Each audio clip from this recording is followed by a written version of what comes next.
Hello, Beyonders! Welcome back to Tabletop and Beyond Podcast. This is our winning war cries segment. We've got Jason back for the second time in a row. We've got Rob, who was missing last time, and missing Jason, let's be honest. It was a big loss for me. I'm going to be real. And we're missing Dan for the moment. He will be here. He just had to finish some things up, and he said, please get started. So we decided to get the ball rolling and get the show going. We got a pretty good show for you tonight. We are going to talk about our hobby table, of course. We're going to talk about the non-news, which probably won't talk about it. But then we're going to do a review of the Ydrilan Riverblades, the a.k.a. River Dances, a.k.a. the Broadway troupe. And then we're going to get into the NOVA mission pack. So you'll find out. It's not totally fleshed out. Like all the fine details aren't there, but we've got enough that we're going to talk about it tonight and give you guys a preview of what to expect at the NOVA Open at the end of August. We're excited to have you here. All right, let's get started with the show. Let's talk about hobby table. Jason, I'm excited to hear what you've been hobbying lately. When you start with me, you know my table has not got a lot on it. I know. It really does not have. You're waiting. You're prepping for July 13th, right? Tide. Yep. Yeah. The Skaven Tide. We know when the release is now, right? It's pre-orders are 30 June for release, box release 13 July. Yep. So I'm excited to get those models on the table. I want to get those Skaven. Are you an active rat enthusiast, Jason? So a long time ago, when I first got into Warhammer Fantasy, it was through Skaven, and I haven't touched them since. So I'm excited to get back to kind of my roots that got me into that game. I had a long hiatus, and then Age of Sigmar came out, and when I got back into it, I didn't go that route. But so they're near and dear to my heart. The Blight. I want to help that Blight push forward. And I'm excited with the lore they have with the Vermin Doom. Yeah. It's cool lore. It is. Their new model looks pretty sick, but it just reminds me of one of those tumors with teeth. Like It's awful looking. It's cool, but it's awful looking. I think my favorite thing about the Skaven is I read this little clip that said, like, every single Skaven alive thinks they are the best Skaven that has ever lived, and they're just waiting for their opportunity to show that. Like every little rat thinks they are the best rat, and everyone around them is sub to them. It's great. Like, I'm gonna have so much fun with that on the tabletop. That's awesome. I hope that when they kind of redo Skaven, right, which they're going to redo Skaven, but I hope that when they redo Skaven, that they incorporate some of that, like, we're gambling kind of lore. You know what I mean? Where it's like, hey, we're going to push the warp stone to its limit, and it's either going to absolutely destroy my enemy or it's going to blow up in my face and do damage.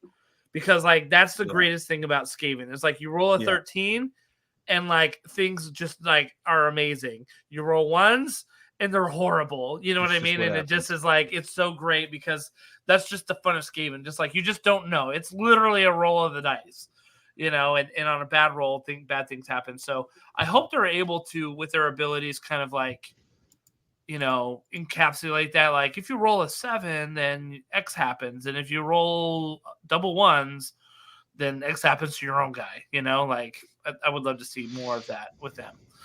So you just got to own it. And if you're going to play him, you got to own the fact that that's just how it is.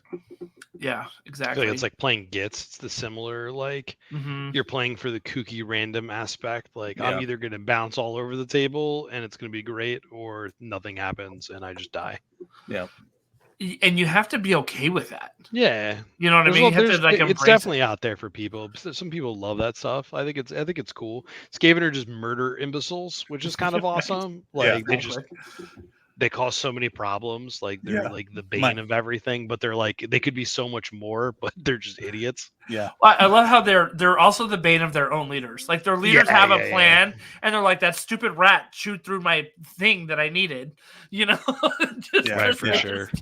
It's funny. My wife was talking to my kids. My kids were like, "Dad, what are your hobbies?" And my wife interjected. She was like, "Your dad has lots of hobbies. He just bounces between them." She was like, "He used to like to paint minis a while ago, but he hasn't done that in a while." I'm like, until recently, very soon I will be painting the rat men that are going to take over the false gods armored, slaves that fall down from, and she's looking at me like, "What are you saying?" And I was like, basically, I'm going to start painting minis again.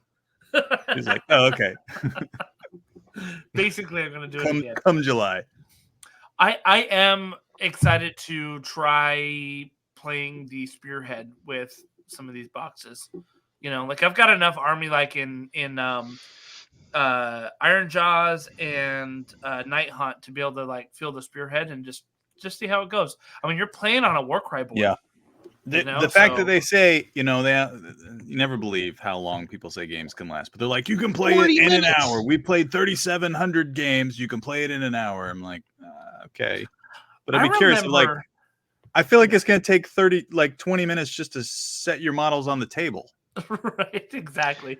Right. Everyone's first game is like 2 hours because like you're scratching heads, like you're going through the book, and you're like, okay, this guy's this. But like I feel like once you start getting like to memorize your stuff, that's when it gets good. It gets 30 or 40 minutes after your like 20th game when you're just like, okay, I know what to do now. But like your first couple games is definitely gonna be 2 hours. I think my first game was an hour per every 100 points that was on the table.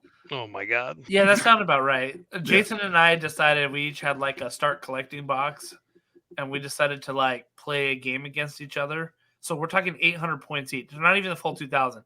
And I thought it was 500 points. Maybe, but we were there for like 5 hours. Yeah. Like, all right. So I'm going to attack you now. Okay. So what do I do? I don't know.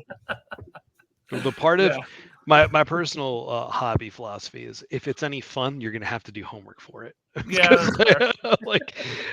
There's nothing more frustrating. I'm like, let's go. It's like my first time playing Kill Team, and I got out. I'm like, I don't know what I'm doing. And it took like 2.5 hours for like 3 watered down rounds of Kill Team. And I was like ours, yeah.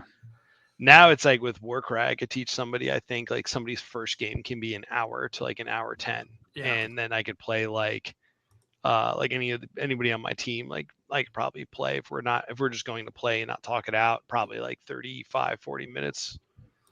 Well, I remember when Warcry 1.0 came out, and they were like, you can play this game in like 40 minutes to an hour, and I was like, we never got that fast. Even I think we started trying to keep say that in our podcast in early episodes. Like, yeah, it's like 45 minutes, and then we just stopped saying it because like it's not 45. It's really not. It's really. It can be. It can be. It can sure. Be. It can be. I think the longest I take is like 5 minutes for a turn, and I'm profusely apologizing if I'm taking that. Oh, long. I'm one of those guys too. Like where I'm just like, somebody will take like 10 minutes, and then I'm like, boop, okay, your turn. Boop, your turn. Because like I already know what I'm going to do. It might be hasty, but whatever. Nice. All right, Rob, tell us what's on your hobby table. Ooh, I'm currently painting up for our tournament at Small Nova, which is just Nova Games in Toms River, New Jersey, or Bricktown, New Jersey. Sorry, it's on the border of 2 towns. And I don't know what I'm playing, so I'm painting up 2 different warbands simultaneously. And I just finished painting up my Ossiarch Bone Reapers. And, nice. Okay. We gotta go right in front of my face, right? Yep. Oh my gosh. But pretty much we got. I'm trying. This is really difficult for me. Yeah. I painted them in the metallics because everybody paints them in bones, and I used oil washes on them to give them like this really grimy, dark look. Yep. And I could send you some pictures later, but it ended up very H.R. Geiger-esque of this like biomechanical looking organisms instead of this one's a little bit smaller probably instead of like oh, that's cool. I see it. All the bones. Yeah, dude. It's like metallics and like sharp blended with like oil washes down. And I cranked out about 7 of them in like 2 days. And now I'm working on like a Soul Blight Underworld soup list just to brawl with and have some fun while I wait to see what else being added.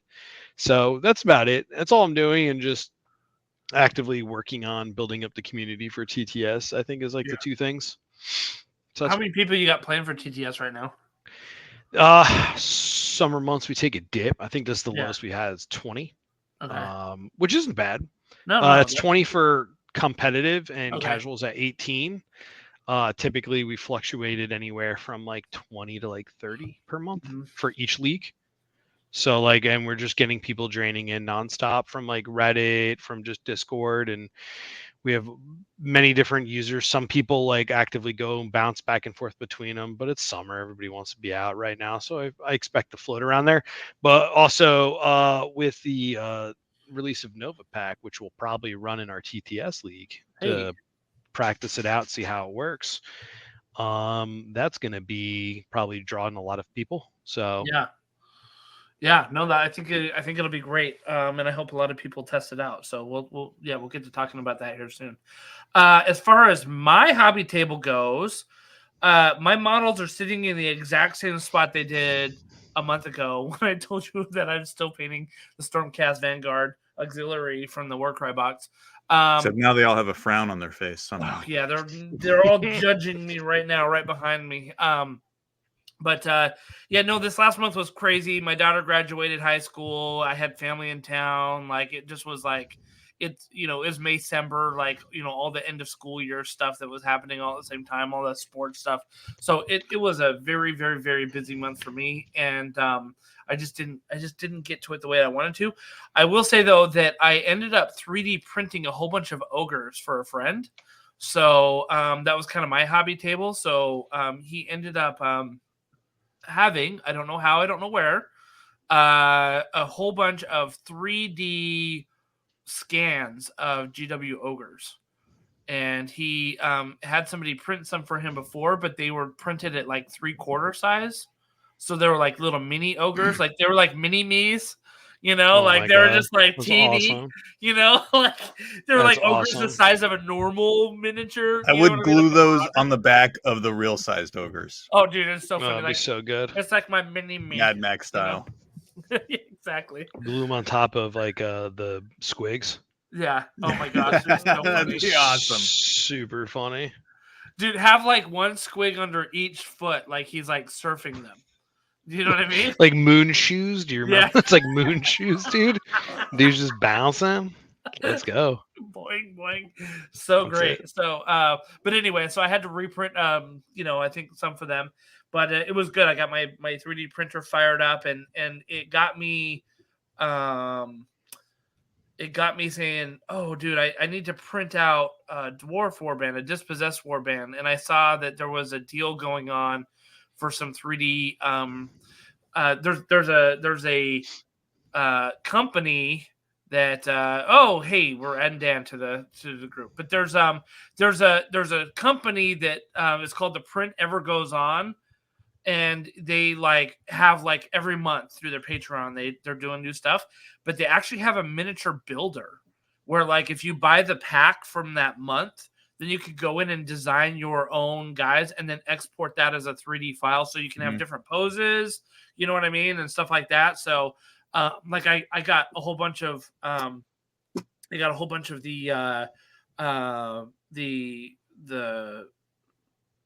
oh my gosh, the shield guys, the hammerers. I got a whole bunch of the Longbeards. I got a whole bunch of them, right, that I were able to print out, like with different armor sets that matched and like different poses and stuff like that. So I have now a really good dispossessed army that I just need to print on my printer now. But it's gonna be, that's gonna be a good army to print out, because I didn't feel like I wanted to buy the box, and it only cost me $10 to get all access to all the files to then now print it out. So I think I'll have a full dispossessed army for about $20, which is not bad. Not bad, all things considered. So that's kind of my hobbying. I was doing a lot of printing and prepping for printing. So it's good. Yeah. Dan, just in time. What's your hobby table, buddy? I have not been doing much hobby because I have been playing Frisbee the last like 3 weeks. But just this morning before work, I touched up some corn guys. I've got a tournament this Saturday, so it'll probably have already happened before this goes live. But maybe. Yeah, we'll see. We'll see how fast the editing I might goes. be able to get this out pretty quick. Yeah, we'll see. Okay. Well, I've got a tournament this Saturday where I'm going to bring a kind of Khorne Slanesh crossover that is an affront to lore, but I like them. I think that's totally an I'm on affront the to Lord. team- You can't do that. It's blasphemy. Yeah. I'm on the team of people who think that Ivory. Slanesh and Nurgle should be enemies, and Khorne and Tzeentch should be enemies. Slanesh seems like they should be best friends with Tzeentch, but they seem like they should also be friends with Khorne. Anyway, yeah, so I'm gonna have everyone's favorite Chaos Annihilator Prime, Vexmore, the Vashtis, the new Infernal and Raptress, and then just a bunch of Blood Reavers, basically. And we're going to see how that goes. Yeah.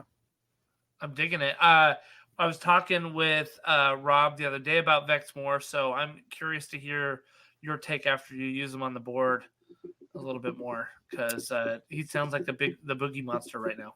I don't think he is. I think it's a little bit like how the FOMO Crusher became completely ubiquitous, because it's like everyone wants to play Chaos because Chaos has the most factions.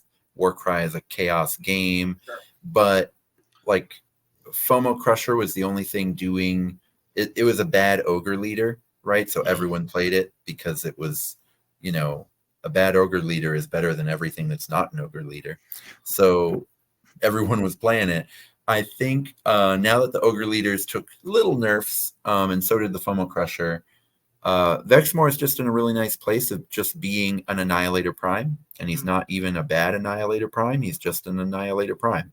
Okay. And I don't think he's any better than like Stormcast Paladin Primes. I mean, there's a bunch of them, right? Retributor Prime, Desi Prime.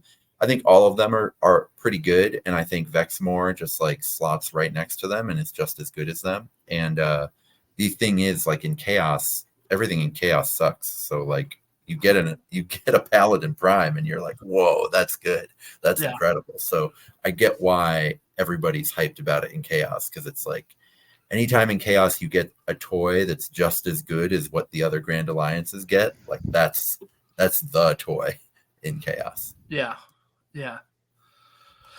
Right on. Right. Oh, sorry. I was not ready to share that. Oh my gosh. Oh, are we doing Wasn't ready to share today? that yet either. No. What am I doing? Was a real Bush League stuff here, Justin. Oh gosh. Yeah. So, all right. Very good. It sounds like we all need to do more hobbying. Rob's been the best hobbyist of us in the last month. That's so shocking, dude. It's super shocking. You've been pumping stuff out. You've been really, man. All I've been doing is studying for my boards and painting. That's it. Fair enough.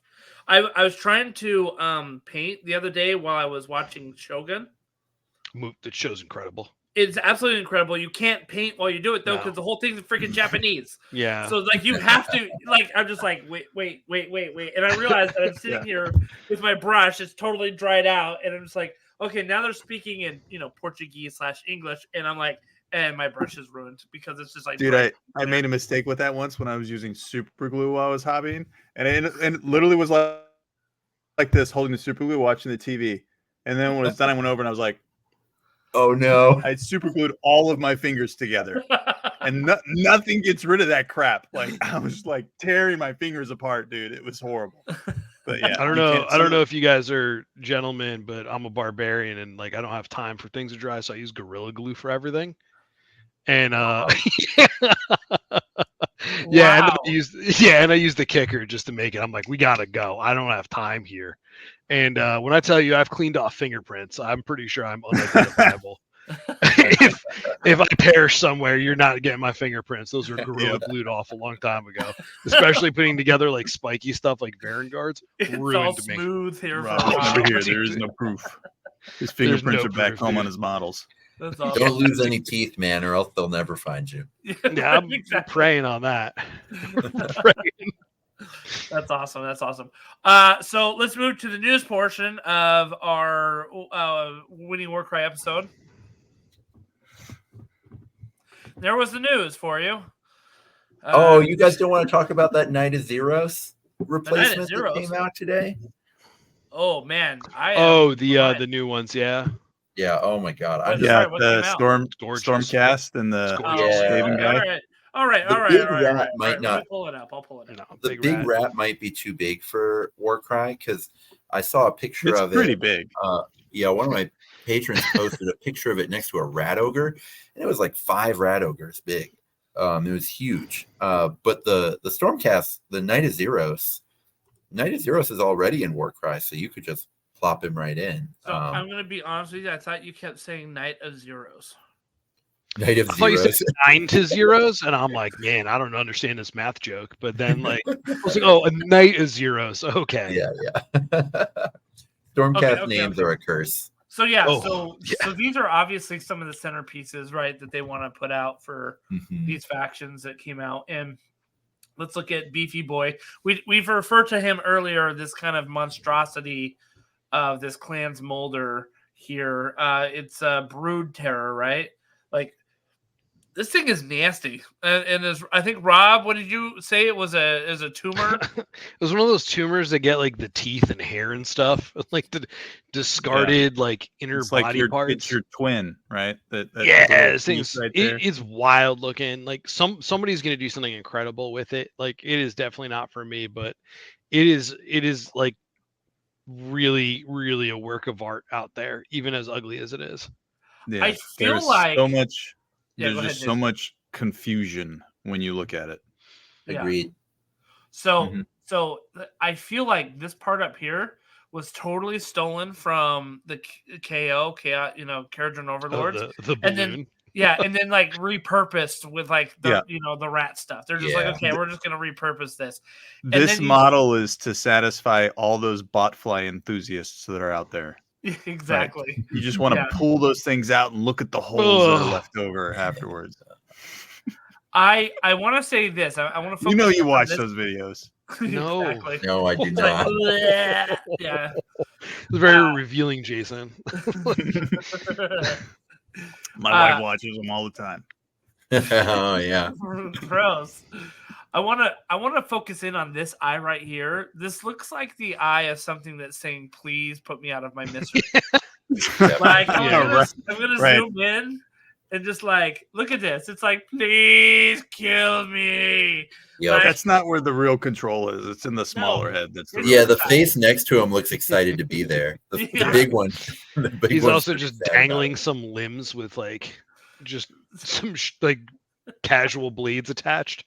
We don't know what this is. Like, we'll just wrap this one up here. The one on the bottom hasn't broke through the skin yet. Oh, I didn't notice that. That was awful. I think that Clan Molder just isn't for me. Yeah. I like Clan Scryer. I like Clan Pestilence. I don't really like Clan Eshin, but I could see maybe new because what I do like is Clan Eshin in Magic the Gathering. All of the like the Nezumi stuff in MTG. Like so like mechanic. Like I could see a variant on that I would like in Warhammer, but Clan Molder, I don't know. It's a tough swallow, dude. Yeah, seriously. It's a tough one, dude. Oh yeah, It's cool. Look at that. That's busy, dude.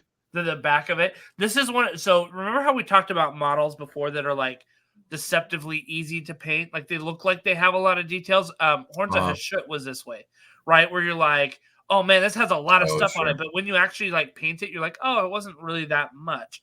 This is the exact opposite, where it looks busy and it's very busy. Like there's actually more you have to paint than you think when you first prime it, So like I do think the texture. Yeah. The body shouldn't be too bad, but all of the industrial stuff. I feel this is going to be one of those models where you're like, okay, I'm finally done. Then you go, oh crap, and then totally one more little thing, and then all right, no crap, Yeah, there's just always going to be something you haven't finished on it. 100%. All right, so Storm Fiends even had a little bit of that, and this guy's like 5 Storm Fiends put together. But look at that Mega Boss base. I love it. Yeah, that's good stuff. Yeah, so fear not. To combat this monstrosity, we have a Knight Azeros, right? And I'm gonna be honest with you. I don't like this model. Whoa. I know. Really? All right. You guys talk about why you like it, because I'm not gonna poo-poo on it. I have opinions about playing with it. All There. these little spindly bits. Fair. This is Yes, yeah. that's gonna catch every other model that it tries to come base to base with. This is a night haunts life right here, right?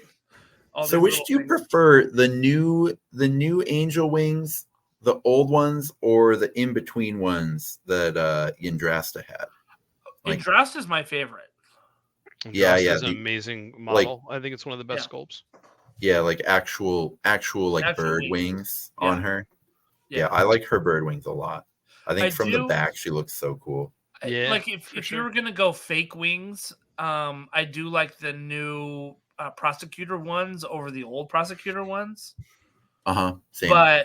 But I like the Andrasta ones the best. You know what I mean? And I get why they give her like the bird wings versus like all of them bird wings. But I don't know. I'm not feeling this one that much, guys. I mean, I see the kind of like new model wings, but you got the sort of flames coming off of them. The flames. Side of my head. It's on the side of my head, the flames. But I just like, I don't know. There's this whole like diamond shaped thing that I'm just not feeling right here. Like when I first saw it, I'm like, what am I looking at? So I don't know. Interesting. I kind of like him. I think he's a bit Jason doesn't like diamonds. Otherwise, I like him. I like the whole like they kept like the lantern motif with them a little bit, like the soul guiding. I like the spear looks sick. There's also like just the regular sword, it looks like. I like I'm a sucker for the dumb metalheads. Don't ask me why. It's a really dynamic pose. Like he's like, I don't know. I think it looks really incredible. But now that you said it, like, what am I looking at with the diamond shape? I feel like it's like someone coming out their WT ball or whatever it's called when they come out, like they announce them down the stairs in their fancy dress, and that's him. He's like, I'm here. Like, I love the top third so much. You know what I mean? Like the spear, the lantern. Sure. Yeah. Like I'm not digging the wings. Is it like, can you say that to your wife when she comes on this? Is this dress good? Should I wear this one? Well, I love the top third. Top third so much. Yeah, let's lose the bottom half. It's sick. It's a good model. I like it. Yeah, I like it too. I can see like the fact that the cloak is longer than his legs. Like I get it. Like he literally he can't land, right? So I could see that bothering someone, but I do like him overall. Does the model actually have legs? Yeah, that's what I want to know.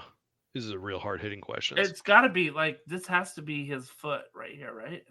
Do we know? That's my take. Is that's his foot behind his cloak. Okay, I can kind of see it. Yeah.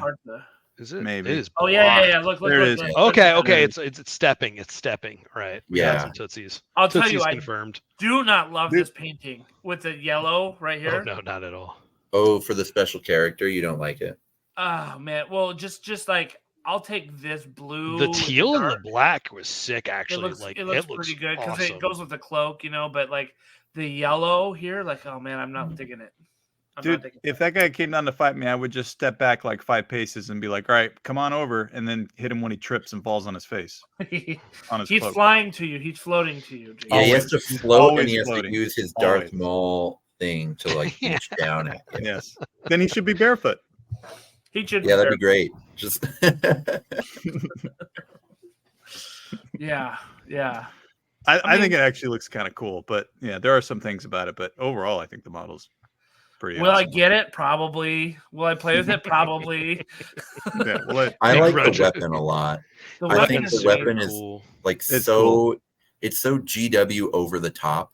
You know, like I hate when GW fighters have vaguely realistic weapons. It's the worst. It's like you guys, your whole thing is how screwy and over the top you are. So let's lean into it, right? And this really leans into it. I did the cross guard on it a lot, you know, and the runes in the middle. I'm a sucker for runes in the middle of a blade. Yeah. Like, I'm always a sucker for that. Yeah. You know it's got to be long if he's floating, you know, a person True. up over the ground. This You know, reminds me Go of ahead. Stormlight Archive when Uh-huh. when Syl turns into a shard spear, Yeah. and people like no one's ever seen a shard spear before, and it's like, you know, the biggest weapon they've ever seen. Like that's what this reminds me of. That's kind of a good call. You know, he's only going to have a 1-inch range, right? Yeah, 100%. They'll Or give you'll him have, a like- new scroll. you'll They're have like, like well, we 12 play tested and it was just broken with 2, so Yeah. Right. We're going to give this giant spear. He's going to have a 1-inch range. With a 12-inch throw, but with 1 dice. Yeah. You're gonna be like, what is this? Oh, that's awesome. Right. Yeah, very good, very good. All right, so I guess that is the news, Dan. Thank you for bringing it up and letting us talk about it. We were talking about how there is kind of a dearth of Warcry news, obviously because new AOS is coming out. New AOS launches July 13th, and before the show, we're talking that we're probably not going to get any Warcry like pre-orders content until early August. Really, like they're 2 weeks after their launch, they're going to be still leaning heavy into AOS, right? So I wouldn't be surprised. GW loves doing this. They're going to drop like a big old thing on us like 14 days before the Nova Open, and I'm going to have to completely revamp the rules of the tournament.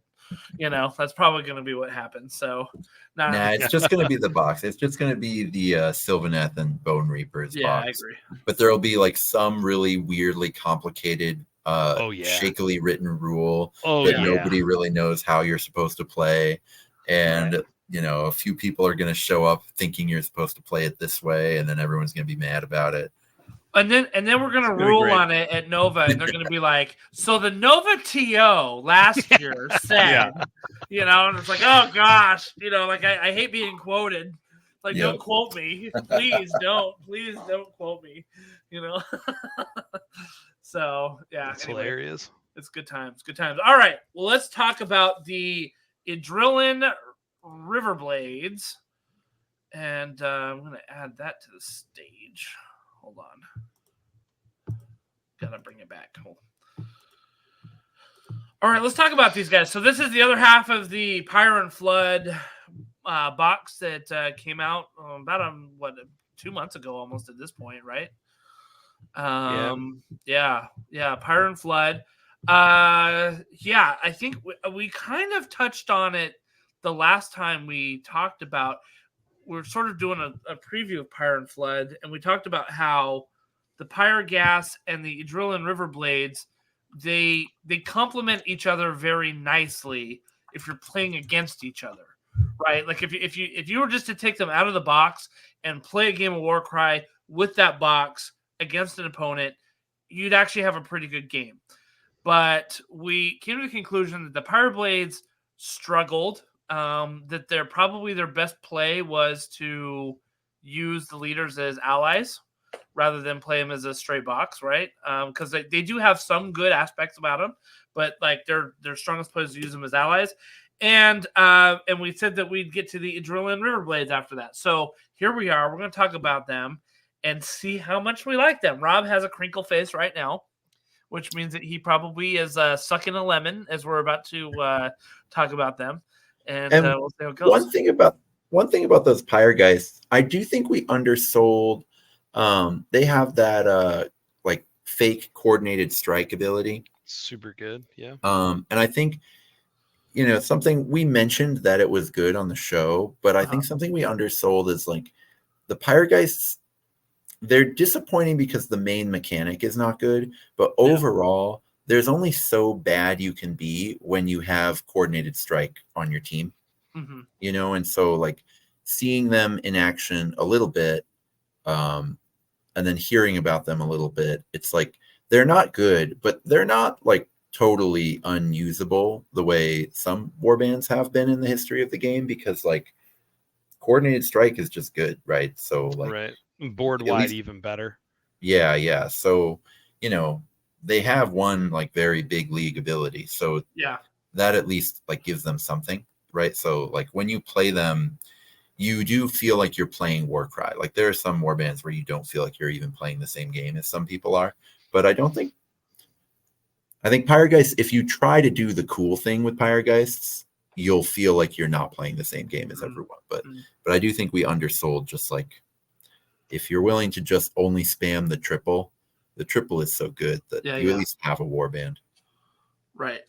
I agree with that. All right. Well, let's talk about Ydrilan Riverblades. I want to start with the reaction, just because I think it's an easy one to sort of get out of the way and talk about. It's basically a counter, but a little bit better, right? Because, well, I don't know. Because counter still gives you, I guess it gives you damage of 2 when you miss, when you get a 1, right? But it gives you a damage of 1 if you miss, just like on a 2, 3, or 4 or whatever it is. The only thing it does is you can do it, and for each hit roll of 1, you allocate 3 damage points to the attacking fighter. And if you have a fighter that has the agile rune mark, he gets to allocate 3 damage points to each enemy fighter within 1 inch instead. So actually, I don't think it's better than counter. I think it's worse than counter, because you have to get 1s, right? And you don't get the 1 point of damage on every other missed dice. Am I off on that one? So their overall toughness is like floating around the 3 mark for their chef, and I believe the others are 4, right? Yeah. So like on odds, counters just gonna be better, right? You're gonna float, but I mean, like, nothing's better than saying you're gonna roll some 1s and someone rolls like 2 1s and it's 6 damage. It's kind of awesome, right? Like, it's a sweet feeling. We had 3 people last league run 3 different Riverblades, and I watched all their games because I was super stoked. I'm like, that's it, someone's gonna get it, and they didn't get it. But they played them well, but they're good players. But like watching Lethal Gyre, she's like, I'm gonna Lethal Gyre, and it's like you left 2 damage on the board. They didn't even, like, they missed 3 times, but it was 2s, and it's stuff like that. It's really cool and flavorful, but it doesn't seem like the optimal thing to do. It feels a lot like that being said, I'll do it every time. What's the Daughters of Cain reaction? It's the gladiatorial display, right? Yeah. It feels like that. Like, it's like you can't hit with a crit, and if you do, then you take 4 damage. Right. Or if you don't hit with a crit, then you take 4 damage, right? So it's like sometimes it works and sometimes it doesn't. And it's kind of a feel bad if you don't. If you're just like, I'm doing this, I'm going to use an action, and then it doesn't happen. Like, I think at least with that, you can still rip 4 if they just don't roll a 6. With this one, like, you have to roll a 1 or you're not doing anything. Right. They can hit you 3 times for 3 damage, but as long as they don't roll that crit, they're still taking 4, which is like fine. But this is just strictly like, you need that 1. Yeah. And that's it. But it could be multiple 1s, which is cool though. Yeah, the dream. It gives you a situational decision, right? You can always use counter. Right. Counter is always available to you. But in this situation, if you know you're going to die, and the only way you could do anything significant was more than what counter would potentially give you, you can go for it this way. You have the option to do it. That big gamble energy, which is such a small corner case. Right. Yeah. But it is. I mean, it's valid, but it's so small. Yeah. It's valid, but is it worth this whole faction's reaction for it? Yeah. It's tough. And something you made me think about, Justin, just now is, like, with Daughters of Cain and with this, it's at its best when the opponent is already falling flat on their face. Yeah. And it's at its worst when they're killing you. And in my opinion, those are like, that doesn't necessarily make it trash on its own, but like those types of abilities that are best when you're already looking like you're gonna win. Right. Just have a higher bar to be worth it, because you've already got your opponent's rolling terrible, so like you're in a good spot. Any other counter or any other reaction would be doing here really well also. Right. Yeah. It's just tough. It's great. Yeah. All right, let's roll down to some of the fighters, right? The leaders and the fighters, and then we can talk about some of their abilities that we may or may not like with them. All right, so you've got 3 options for heroes: the Pure-Fledged Seneschal with Master Blades, 5 attack, strength 4, 3/4 damage. Pure-Fledged Seneschal with Ithara darts. It's got a range of 8, right? No minimum. 4 attacks, 4 strength, 2/3 damage. And you have the Pure-Fledged Seneschal with Ydrilan Warblades, range of 2, 4 attacks, strength 5 to 5 damage. They're all 210 points except for the Warglade that's 205, so they're all priced pretty similarly. They've all got the same movement, same toughness, and same wounds. So you're not, that's not the differentiator. It's really coming down to your range, the number of attacks, and your strength and damage, basically, right? So which one pops out for you guys here? Which is the one that if you had to choose one, you'd take? I like them all. I don't think any of them are bad. I think they're all good. Yeah, this is my standout fighter in the whole warband. I think the leader's great. I think he's so cool. I think he looks cool, which is the most important thing. And I think you could make use of him in a ton of different warbands. I think I would probably use the shooty one the most, but the melee ones are cool too. I like them too. I think the shooty one is just like only 18 wounds. I kind of want to keep this guy alive. I was just going to ask that. I was like, they only have 18 wounds at toughness 4. Like, do you want to really have a 1-inch range with him? You know what I mean? Like, yeah, that's a lot of attacks and decent damage, but I'd almost rather have the 2-inch one just so that I don't have to be base to base with some of the models if I don't have to, right? In my mind, the 1-inch range guy with his strength 4, it's either you're blessing him to be strength 5 and you're just paying 230 for him, or he's just coming in and he's just finding the one little guy, strength 3 or toughness 3, even a lot of, I mean, he does a ton of damage to toughness 3, and so, like in my mind, you're trying to hit things that won't hit you back. Right. It's also like if I'm paying 210 to obliterate toughness 3 things, which are probably, with the exception of KMK, most likely chaff things, it's kind of like overkill at that point. And like you said, putting a 1-inch range with 18 wounds that expensive is kind of dangerous. I agree. I think the throwing darts, which I've seen being utilized in like a new KO with like Spears build, keeping her back, being able to pivot off, and just using their key ability of what is it? Release the river or whatever it's called. Yeah. Wog. They're wogging. Swift as the wind, wogging, whatever they are, right?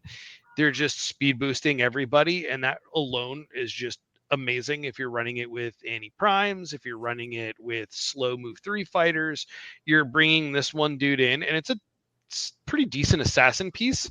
You're going to have to be smart and very careful with it. With that being said, the 2-inch one, I've been running in cities, and it has the elite rune mark, so my boys can react when she's around. Nice. And also I just put a steel helm in front of it. She fights over the steel helm. Steel helm absorbs everything, reflects back.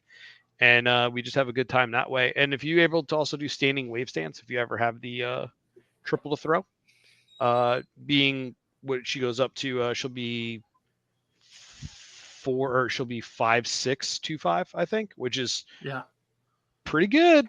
Pretty good. It's pretty and gets 1 to toughness, so it goes up to 5T at 18, so a little bit more durability. Like you're kind of hoping you don't get cracked back though. But it's all 3 leaders are just phenomenal. It's a phenomenal piece that provides utility to a lot of other bands, war bands, and it just gives it's pointed, I'd say, pretty fairly. Right? Like I'm not out of line with that one. Definitely. I think it's pointed pretty fairly. Yeah, so the leader's got the White Crest Strike, which adds 1 to strength characteristic of attack actions, which is not just melee; it's all attack actions, right? So that works for the dart version as well. Also, you talked about Release the River, which is until the end of the battle round at half the value of this ability, rounding up to the move characteristic of friendly fighters while they make a move action starts within 6 inches of this fighter, which is great. That's again the WOG for a triple, right? And then you mentioned the standing wave stance, which everybody can access on a triple if they haven't moved. Not the darts, though. Darts is the only one that can't use it because it's melee. Yes, exactly. So until the end, if they haven't moved and they can't make a move, they just have to stand there, basically. They get to add 1 to attacks and strength characteristics of melee attack actions, and they also add 1 to the toughness characteristic. So yeah, definitely. I mean, I love your idea of like them fighting with the steel helms or some sort of, decent chaff. I mean, think of her with the dispossessed army even too, right? Like, I think she'd be pretty decent in there. Dwarves love her. Yeah. Yep. Dwarves Yeah, they're move like faster Gimli with with this one simple Galadriel. trick. Yeah.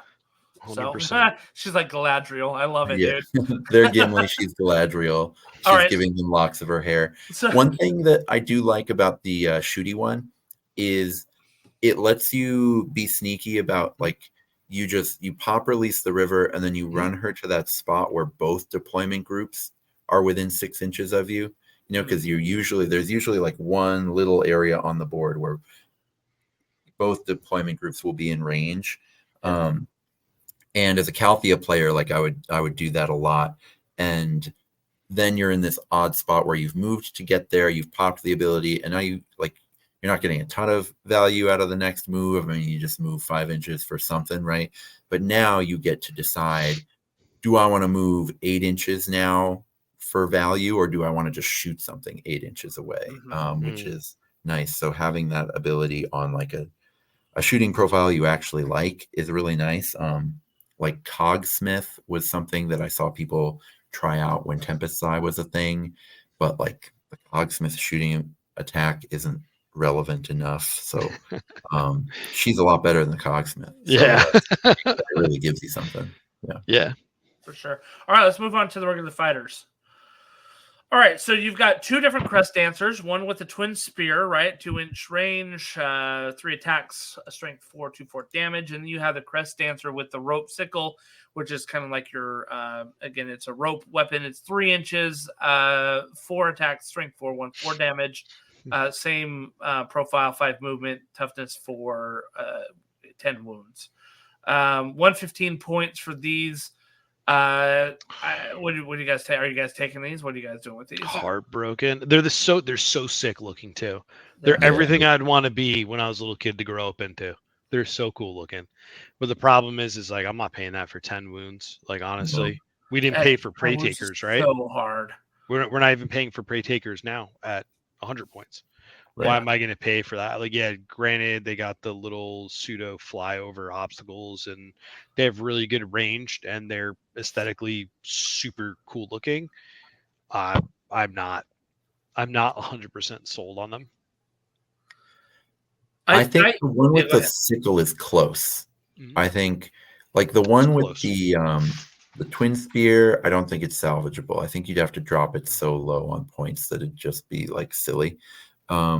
But the rope sickle, I think if you dropped it 10 points, you'd probably convince me to try it, and then I'd end up regretting it. But like you'd at least be able to convince me to try it. No, I'd be sick looking. You'd be happy with it on the table. Like, don't lie. It'd be sick. You'd be like, this is dope at 105 points, but not at 115. Because this, I mean, I'm a big believer in 3-inch range generally. Yeah. I just think, just the math of how 1 inch creates more area, blah blah blah. Anyway, so I just think 3-inch range is the bee's knees, and so it doesn't take a lot for me to play a 3-inch range fighter, but this one just like doesn't quite get there. It's close, but it doesn't get there. Yeah. So I'm gonna be honest. I hate the pseudo fly thing. Like I've always hated those abilities where it's like you get to pretend like you fly for an ability dice. Do you know what I mean? And it's just like. Yeah. It's like, ugh.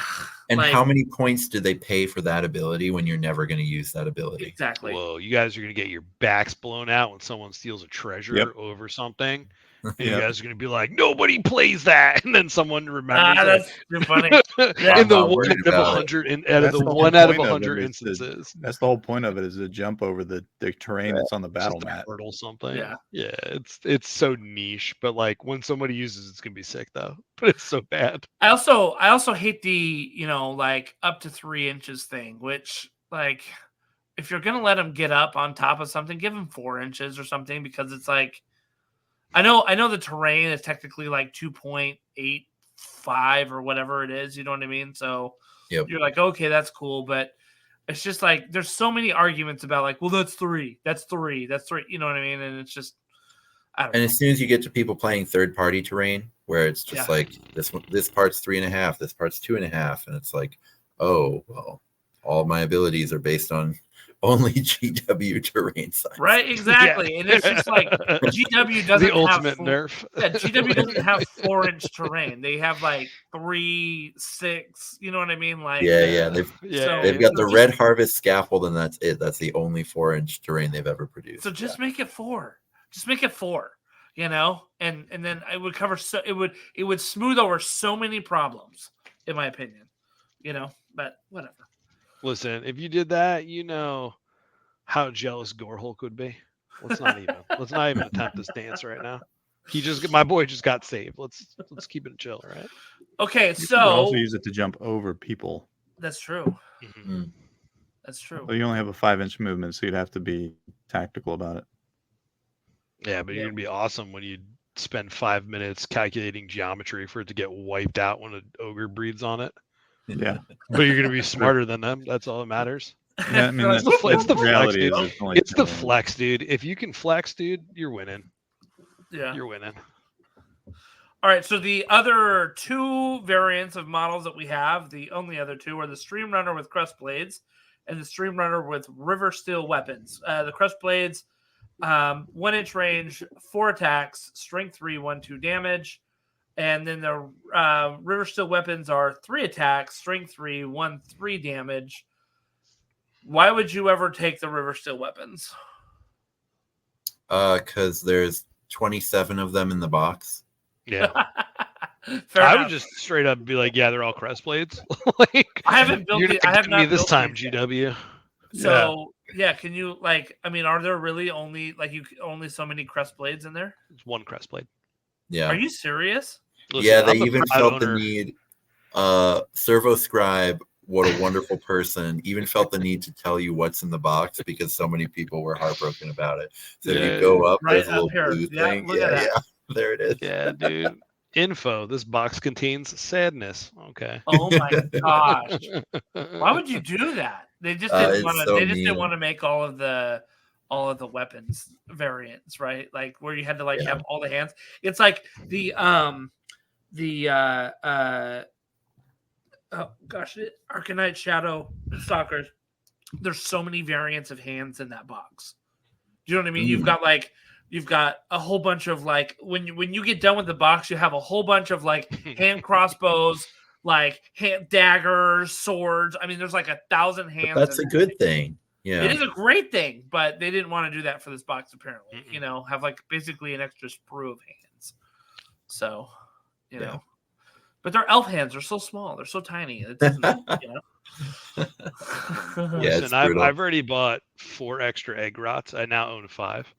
I'm not going to do it ever again for anything else. You got me once. Right? Listen, we're not doing it again. Right? Exactly. And the sad thing I think about these guys is even the good one, even the Crest Dancer. Yeah. It's look at your Crest Dancer and then look at even unplayable 60. Let's not even do Blood Reavers, right? Look at a Blood Reaver and then look at a Crest Blade, a Stream Runner with Crest Blade, and it's man, those 8 wounds are just so tough. So bad. At toughness 3, you're just oh gosh. Yeah. It hurts so bad. Dan, would you play the Crest Dancers if they were same points with 14 wounds? What? Oh yeah. You same mean points, 150, the cool guys. I would. The 3-inch reach one? Yeah, I would play it with 14 wounds, absolutely. Right? I would play Stream Runner or Crest Blades or any Stream Runner at 10 wounds. I'd be like, hell yeah, it's great. Yeah. Right? We're literally a combined total 6 wounds off from making something completely different than what it is now. And it's just, I was watching people playing this, and I think they gave halfway through the league, people were just running them in there, just we're lethal guyering now. It was just water kamikaze. It was awesome. That was it. A Blood Reaver has the same movement, 2 more wounds, and 1 more crit than the Crest Blade for the same points. 2 more wounds and 1 more crit, and everything else. It's because they're elves. It's because they're elves. And they have 2 less suspenders. So I mean, who's the real winner now? Right. Right. We're really seeing the real meta come to a head here. Yeah, you're right. I wonder if when they were designing these guys, they they overthought the reaction. Like it just looks like everything. Like when we talked about it through H1C, it's like people were playtesting them, and it was like these are great, and everyone just tuned down the knobs to like be like what they were, and just tuned it down. Like just everything is just like such a lower power level.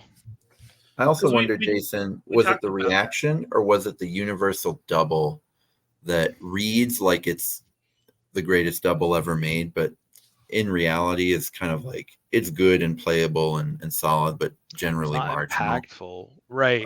It is really good. Right.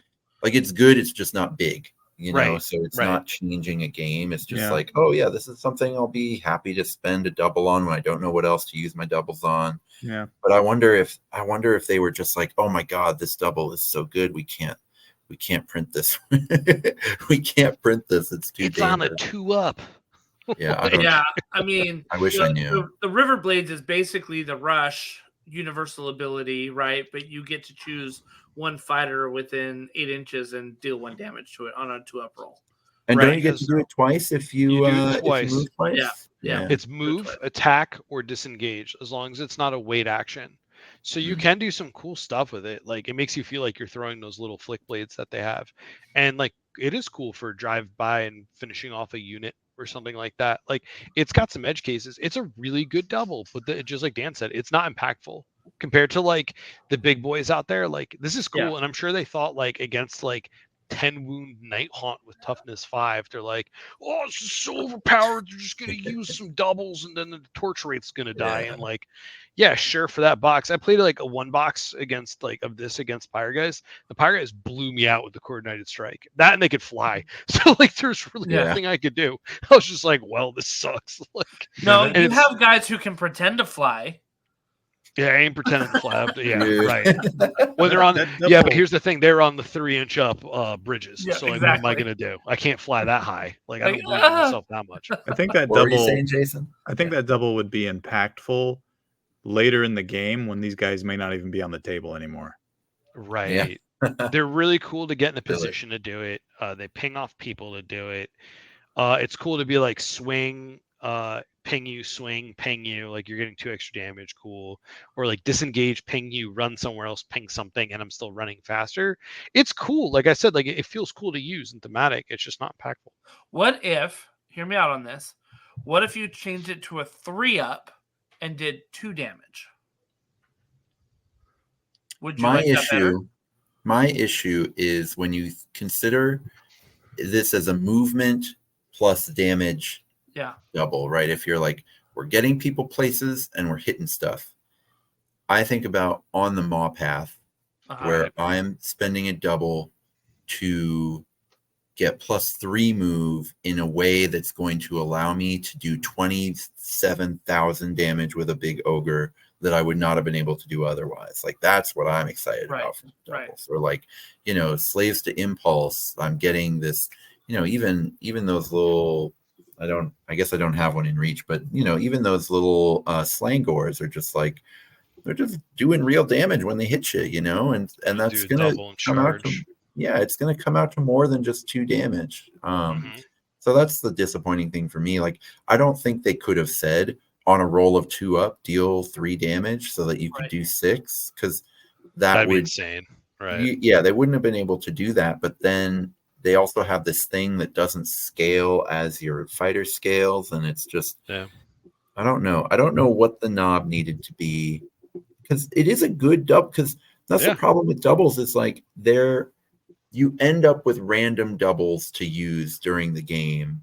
So if you make a double that is too usable, like at least Slaves to Impulse has like real restrictions to how you can use it. So if you make a double too usable, it feels kind of spammy and broken. But then it's like they at least have to point these guys like they don't have a super good universal ability. Right. I don't know. I mean, I think that if you could take it up to 2 damage, right, per thing, you'd have to probably bring it up to a 3+ and not on a 2+. But if you could take it up to 2 damage, like you could take down a chaff model in your movement. You know what I mean? Like take down a damaged one, obviously, right? Like you couldn't kill a fresh one, but like there's plenty of chaff models that have been left on 3 wounds or something like that you could go flick as you kind of move across the board and Or kill use that 2 chaff. doubles. All of a sudden, you deal 8 to it across 2 fighters. Yeah, exactly. I mean, and now like, it's like, to me that seems like it's not terrible. I mean, 3 damage is too much, right? Like you'd have to do a 5-up and to get 3 damage or something like that. Rob, you're on mute if you're talking. Sick. I think that's too much. If you're doing 4 damage? 2 damage per each, because now with 2 trash doubles in front of you with 2 fighters, like you said, you could do 8. You could throw 8 damage on something 8 to 12 inches away from your fighters. do you think there's just no fix, Jason? Because I'm wondering, this is a fast warband. It is on a 3-up too, though, Jason. I do 4-up. Do a 4-up. 4-up. Yeah, I like 4-up better. 4-up. 4-up is where it needs to be. It's a 50-50. But this is a fast warband, and the abilities are like, let's do more move actions. Mm-hmm. And the whole point of being fast is that you don't have to do as many move actions. And so this is a warband that wants you just like running all around the field. When are you actually buckling down to actually do things to your opponent, to hurt your opponent? I just don't know. Do you like this warband for like treasure missions? No, because you can't hold the treasure. Right. Right. You just explode once you get it. You can lethal guy your way out there. Let's be real. You could be the luckiest man in the world, and someone just throws 1,000,000 ones, and you still lose because you're dead. Yeah. And then you can fly. But you can't. The leaders are good. The rest is trash. The leaders are phenomenal, and like they're so phenomenal that it's like it warrants buying the box. Like they are so good in so many applications, and they look sick. Like it's just a win-win across the board. It's just suspenders and Kitsugi. Yeah, I wonder if the way to play them is 2 leaders and a big ally. You know what we were doing? We were doing Daughters of Cain. So we were riverblading, putting ping damage on everything. So letting them swing in and bathe them blood easy was like a way to kind of get in there and execute to be like real shock heavy tactics. Like we'd have one big beater, the one leader, and then like I think we did like a Melusai iron scale, something that was a little bit cheaper. That was just 7-inch, 2-inch reach, and we were able to like blow some stuff up, but you don't have any staying power. Like that's the problem. Like your chaff are just poopies, and that's it. Right. Let me can you take some of the other fighters and kit bash it to make 2 leaders?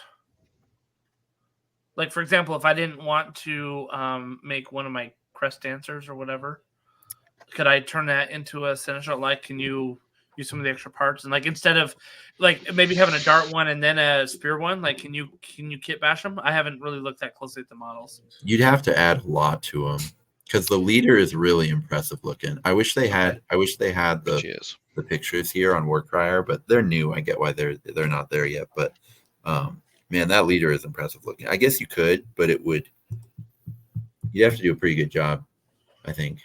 Yeah, that's tough. I mean, you could do a bad job and be just like, "Hey, man, this is where I'm at." No one's gonna be mad at you. If the base size is the right size, I'm down for it. And if you tell me ahead of time and you make it clear intent, we're golden. I believe I am. As long as you can absolutely do it. I think you can absolutely do it. Yeah, you got to put them on something, but that's okay. Once you put them on something, then you're probably good. You can do the one in the back jumping off the log. Yeah, right? this is on your the back left. Right here, right? Sure. Like, you're right. Just give that guy a backpack and you're good. Because the leader, you can't see in this picture, but the leader's got a pretty impressive backpack. So the leader has 3 different variants of it. She has the one where it's like a whole bunch of knives, and then she has 2 ones that are like that where it's like 2 crossed blades. So you have the extra goodies to do it if you want to do it. You just use your extra backpacks. Yeah, use your extra backpacks. Absolutely. I used one of each. So I have the hand with the spear, the offhand holding the sai in the back with knives. So if I just want to play it as any profile, I'll do that. It's really busy. Don't do it. That was a bad idea. I regretted it immediately. And I use Gorilla Glue. We're not getting them off. Don't do anything I do. It's just a horrible idea. He's your cautionary tale, ladies and gentlemen. Yeah, man. Just listen to me. But yeah, I mean, I think if you could kit bash, then maybe you get a little bit more value out of the 100%. box. Then, 100%. So, interesting. All right, cool. Well, thank you, gentlemen, for your insights on the Ydrilan Riverblades.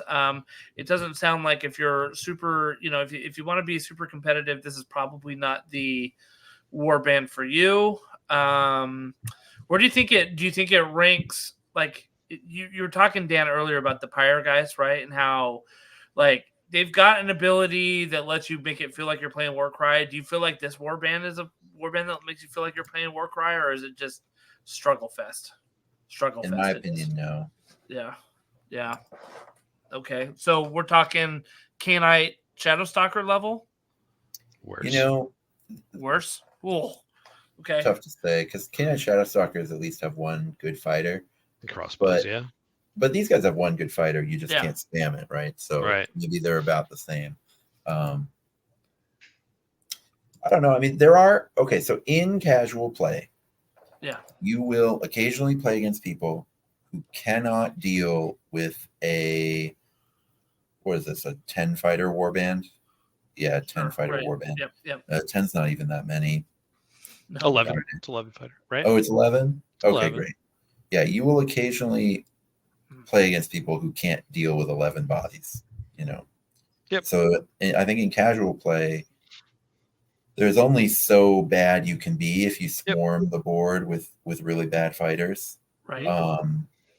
If you just count numbers and they don't kill you, right? Like, imagine trying to beat these guys if you were like, hey, I heard Nighthaunt is good now. I'm going to play, this Nighthaunt warband with 8 ghosts. And it's like, well, sorry, you didn't build your Nighthaunt to be able to kill elves. Because, like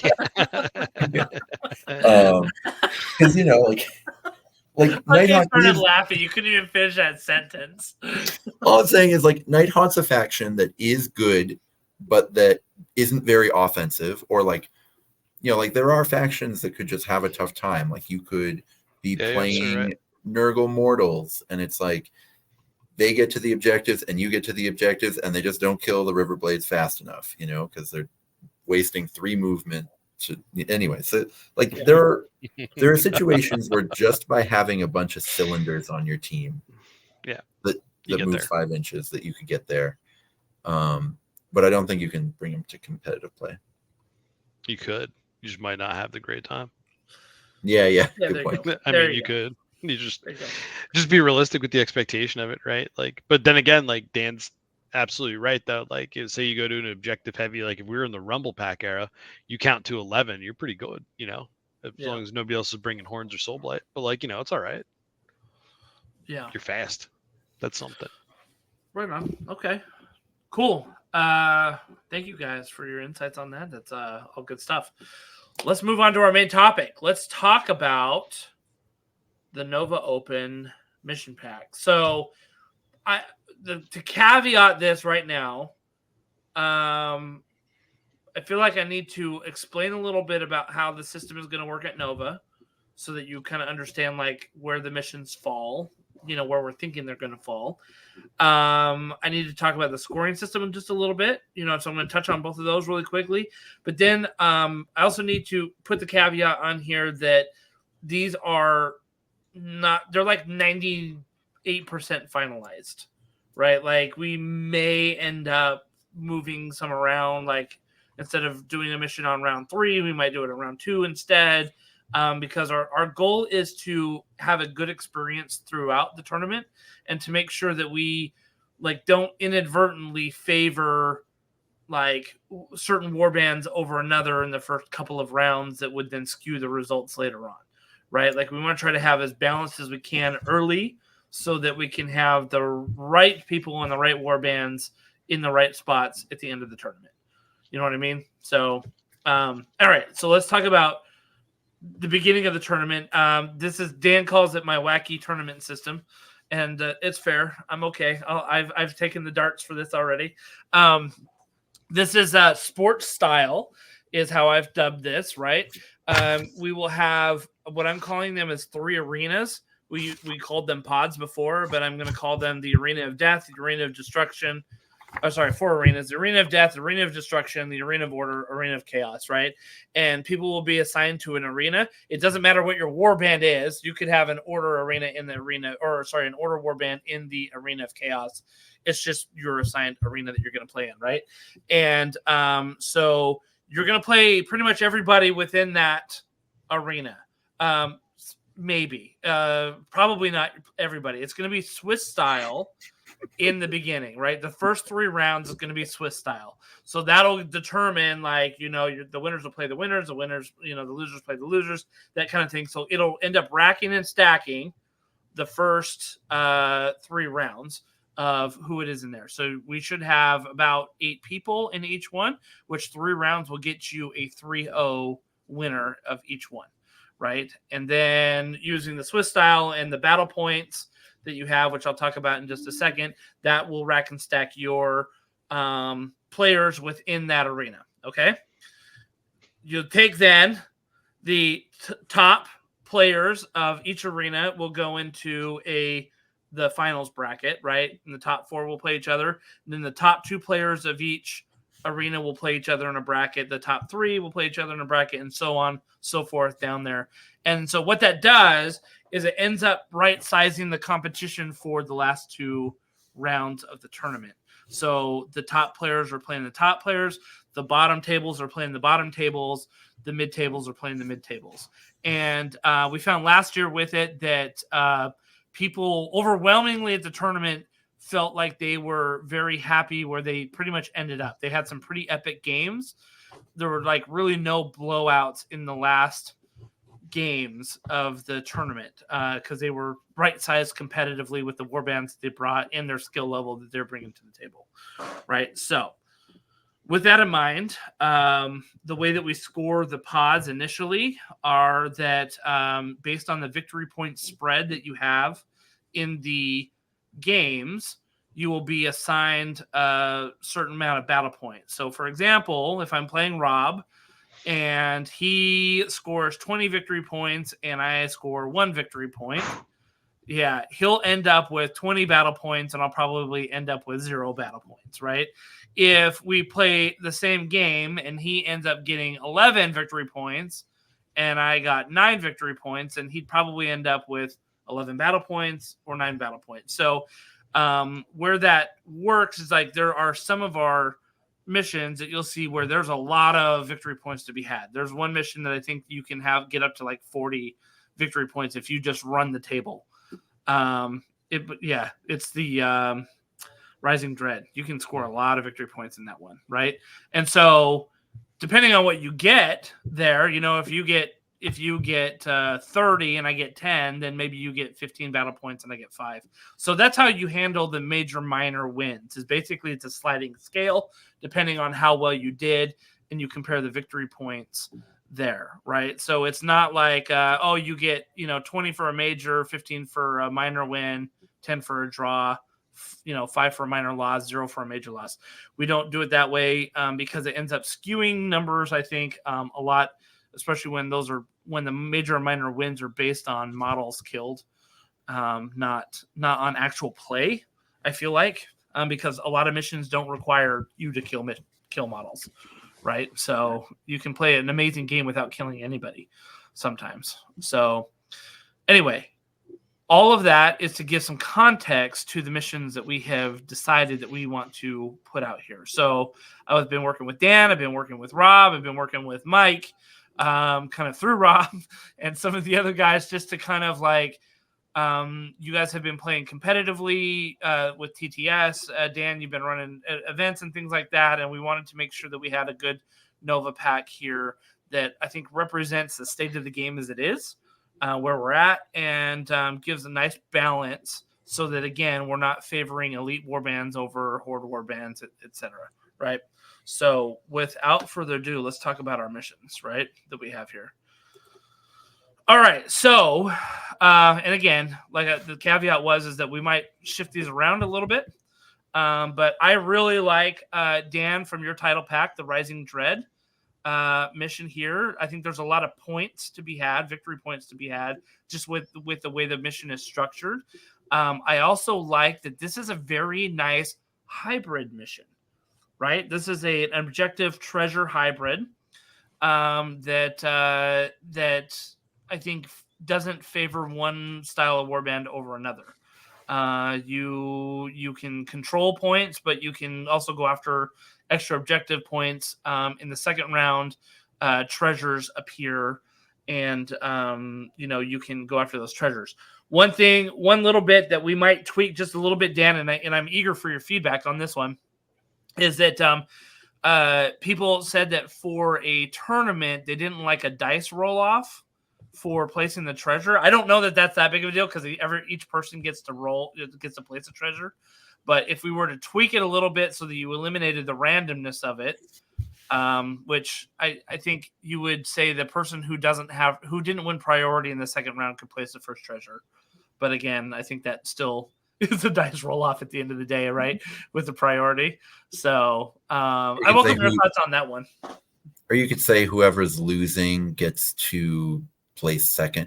The thing is, like, there's the tiniest advantage to going second there, but it's so small in the whole scheme of things, given that you really essentially do it at the same time. Yeah. So I think that one was through Mike to give you context, and I think it was to design. I think he felt in terms of giving the most competitive mission, it was to reduce any type of like sometimes on it's a smaller variance, right? Like it's not as impactful like when you're on ley lines and you just win initiative and you don't lose it and you don't control the game at all. It feels like you just lost, right? Just because you didn't roll your dice. Sometimes it feels like that, not all the times, but I think he was looking to reduce that, which could be smart. I have no idea. I've never played this. I just know this looks like a smarter deployment and a secondary combined with one of the Rumble Pack missions, and the deployment's way better on this. And I really like what you did with like deploying the treasures in the middle too with that.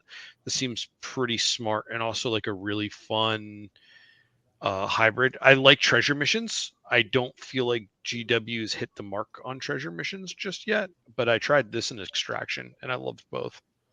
So hats off to you for this one. So just reading this right, when the second battle round is ready to go, there are 7 treasure tokens on the map.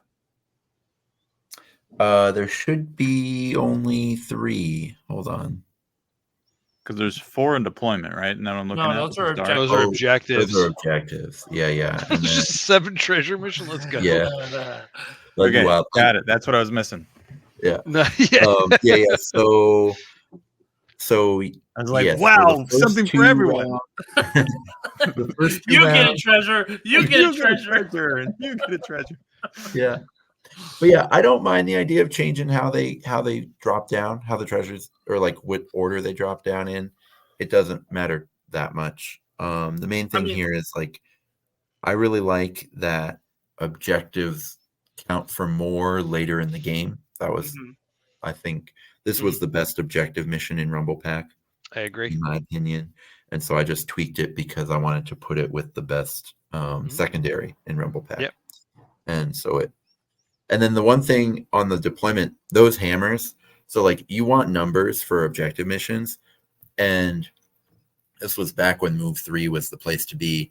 And if you had a Move 3 swarm and you were just trying to put tons of tiny Move 3 guys in your hammer, you weren't gonna contest those center objectives if you didn't bring some sort of movement buff in the hammer. So that was like a fun little, did you pay attention in list building phase little test? I think it's less important in this meta now that Move 4 chaff is kind of in a lot of cases better than Move 3 chaff, but it's still like a very relevant thing of what do you want in your hammer for this mission. And as Rob and I were talking about, putting some of these missions together, we said we want to make sure that there's a pack where the person that's really studying and preparing for the tournament understands it, right? And understands how to build their list to do well in the missions. And they should be rewarded for that if they're really taking the time and effort to prepare for it, you know? Yeah. Because this isn't a ta-da reveal, like here's your mission of the day tournament. You know what I mean? It's like we want this to be like one where people can come and bring their best. And to do that, they need to prepare, you know? So I think that's great. Yeah, exactly. Right. Yeah, prepare for war cry. Very good.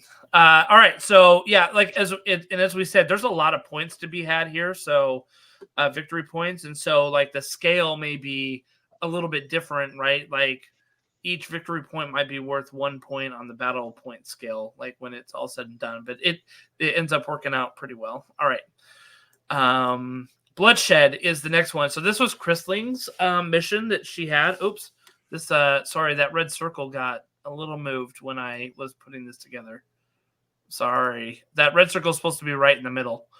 So Bloodshed, the way that Christling had this written is it's basically Reaper. You know, you get a blood tally for every model that you kill. But if you have more models in the center, then you get an extra victory point at the end of the round as well. So you could get 1 victory point for, you know, the victory point for killing at the end of the round, but you could also get another victory point for having more models in the center as well. So it helps a little bit with some of those war bands that just get absolutely destroyed by some of the big ones. They can at least stay relevant a little bit in the maybe the mid rounds, right? When they're just losing a lot of bodies, but they can still maybe hold the center. But what I think that does too is it corrals a lot of your smaller things and lets the big ones come in and do it. You don't think so, Dan? What do you think? No, I think 5 is huge. 5 inches is huge. It's huge. This is a mission about the little guys painting the corners of the 5-inch bubble to where the big guys can never catch them. So it's like a really big horde mission where you just want to flood the board, and they can never kill you if you only run away. And then it's like they can't Reaper you enough times to counter losing 4-0 on the numbers. But that's only if like 2 pretty skewed war bands fight each other. If you play with like 2 fairly similar war bands, this is a really fun mission. If you play with 2 war bands that are really not similar, this is one of the less fun missions you can play, but that's fine. I mean, that happens. I think because you and I are both at Adepticon. This is my first time playing this type of mission, Bloodshed specifically, and I played against like another. I think it was Chris Hyde's like Untamed Beast. It was like another 8 or 9, and I was playing COS. And it felt, when you're even, it is an exciting, fun, charging corners of that giant circle. I could definitely see, like, just to paint a picture of what Dan's saying, I'm playing Soulblight and I have like a 70 Graveguard, and you have 3 ogres, and you can't catch me because I just disengaged and dip out of the circle, but still have control of the circle, and you're not killing me. Or if you are killing me, it's going to be like, I'm going to res it and take back the points. It can be very not fun depending on that. However, like it's ultimately, like, with that exception of the edge case, it's a really fun mission. I think it's because in Adepticon we had Supremacy, which is a Rumble Pack 6 objective mission that let a lot of the Swarm war bands go through and face on this. So the elites that didn't do too well were facing against elites, but having probably a great time on it. And then anybody who got paired up and facing something that had like 10 plus and they were at 7, 8, like it was probably a bad time for them. But my experience was I played against somebody who was equal footing with me, and it was a really good time on that. It's not one of the higher scoring ones, but it's a little bit more cerebral of a kill mission as opposed to just go in there and get them. You know, like there's a little bit more thought of where your positioning is, where you're going to be next turn, and where you're coming in. So like it didn't matter. I had a flag, so I just pulled a horse 18 inches across the the map. So, but it's a good time. It really is a really hats off like to all these community missions, just crushing it so far. And this is Krister who made this, not Chrisling. Oh, sorry. Listen, Okay. I'm going to correct everybody here. If they didn't want to be the same person, they should have chose slightly different names. All I know them is one has the Meg Ryan icon, and the other is a weird frowny face icon. But they're both the nicest people in the world. Same person, though. Let me ask you a question, Dan or Rob. Yeah. Do you feel that these first two missions back to back will favor people who bring swarm armies? Yes, but Yes. I would say the previous mission you can lose on as if you can pilot a swarm mission, swarm warband in Rising Dread and just get ranched off the board because round 4, like if you don't have the staying power to be dominating in round 4, you will just get absolutely blown out. Yep. Like even if you go 3-1, 3-1 in both of the first 2 rounds, if you lose 2 treasures and lose 3-1 in round 4, then like you it doesn't matter that you dominated the whole game. But I would say like seeing this pack, I would immediately play Soulblight, and I don't think I would even consider any other faction. Maybe I would consider Horns of Hashut, but I haven't seen the other missions. So just seeing these first 2, if I was in a tournament of just those 2 missions, we're just going to like alternate them over and over for 4 rounds or 6 rounds or however many you have. I would only play Horns or Soulblight, but who knows what's next? We'll see. I think what you did with the deployments there, kind of, if you go back real quick, you fixing the deployments because the old one is the deployments was Dagger was the whole side and Hammer was the whole back, and Dan cutting him into quarters kind of makes it you have to be a little bit more precise about where it is. So you can play a Horde warband and like you said, still get tabled or positioned poorly and not be in the spot to get it. And then they could come back and sweep you out through that. So that's another thing. You could also be playing a Horns. To your just off these 2 saying Soulblight and Horns look strong. Horns just look strong in general right now. 100% with Dan. I think they just look good right now. They have some new toys with Vexmore, and they still have hurlers, and there's still all that. I'm looking at something like this and I'm like, hey man, I'm going to make my horse move and just block out your stuff and you're not taking points or me and I'm barely doing anything and I'm able to cut you down, or anything that's going to be able to just gain incremental tempo off and still competing with some decent bodies, I think would also be really valid here. COS screams out to me. I hate saying it because I'm a shill for COS because I play a lot of it, but like I'm looking at it, I'm like, I got some tools here for this, and I think that's an interesting question though to ask Jason on that. So go ahead though, because like we need to look at the whole thing as a whole to make a conscious decision. All right, so the third and final mission that's going to be in the arenas, right, is Lightning Raid. So this is from the Gnarlwood 2 pack. Is it? No, it's not. Ferocious Gnarlwood 2. Ferocious Gnarlwood. Yeah. So basically, this is at the end of each battle round. Each player scores 1 victory point for any an objective they control. If they control 2, or if they control more, right? So they can get 3. There's 5 objectives here. If they have 3 objectives, they would score 3 victory points, right? And then at the end of each battle round, each player determines the total wounds characteristics of enemy fighters that are taken down in this battle. That is their devastation total. The player whose devastation total is higher scores 2 victory points. Again, this is kind of a hybrid mission that I like, where it's a objective kill mission, right? So, and as we were trying to put together this pack, we were thinking that the hybrid missions are the more balanced ones, right? Because it's not saying that, oh, okay, you've got ogres, you're going to win this kill mission 100%, or you've got Soulblight, you might win this one 100%.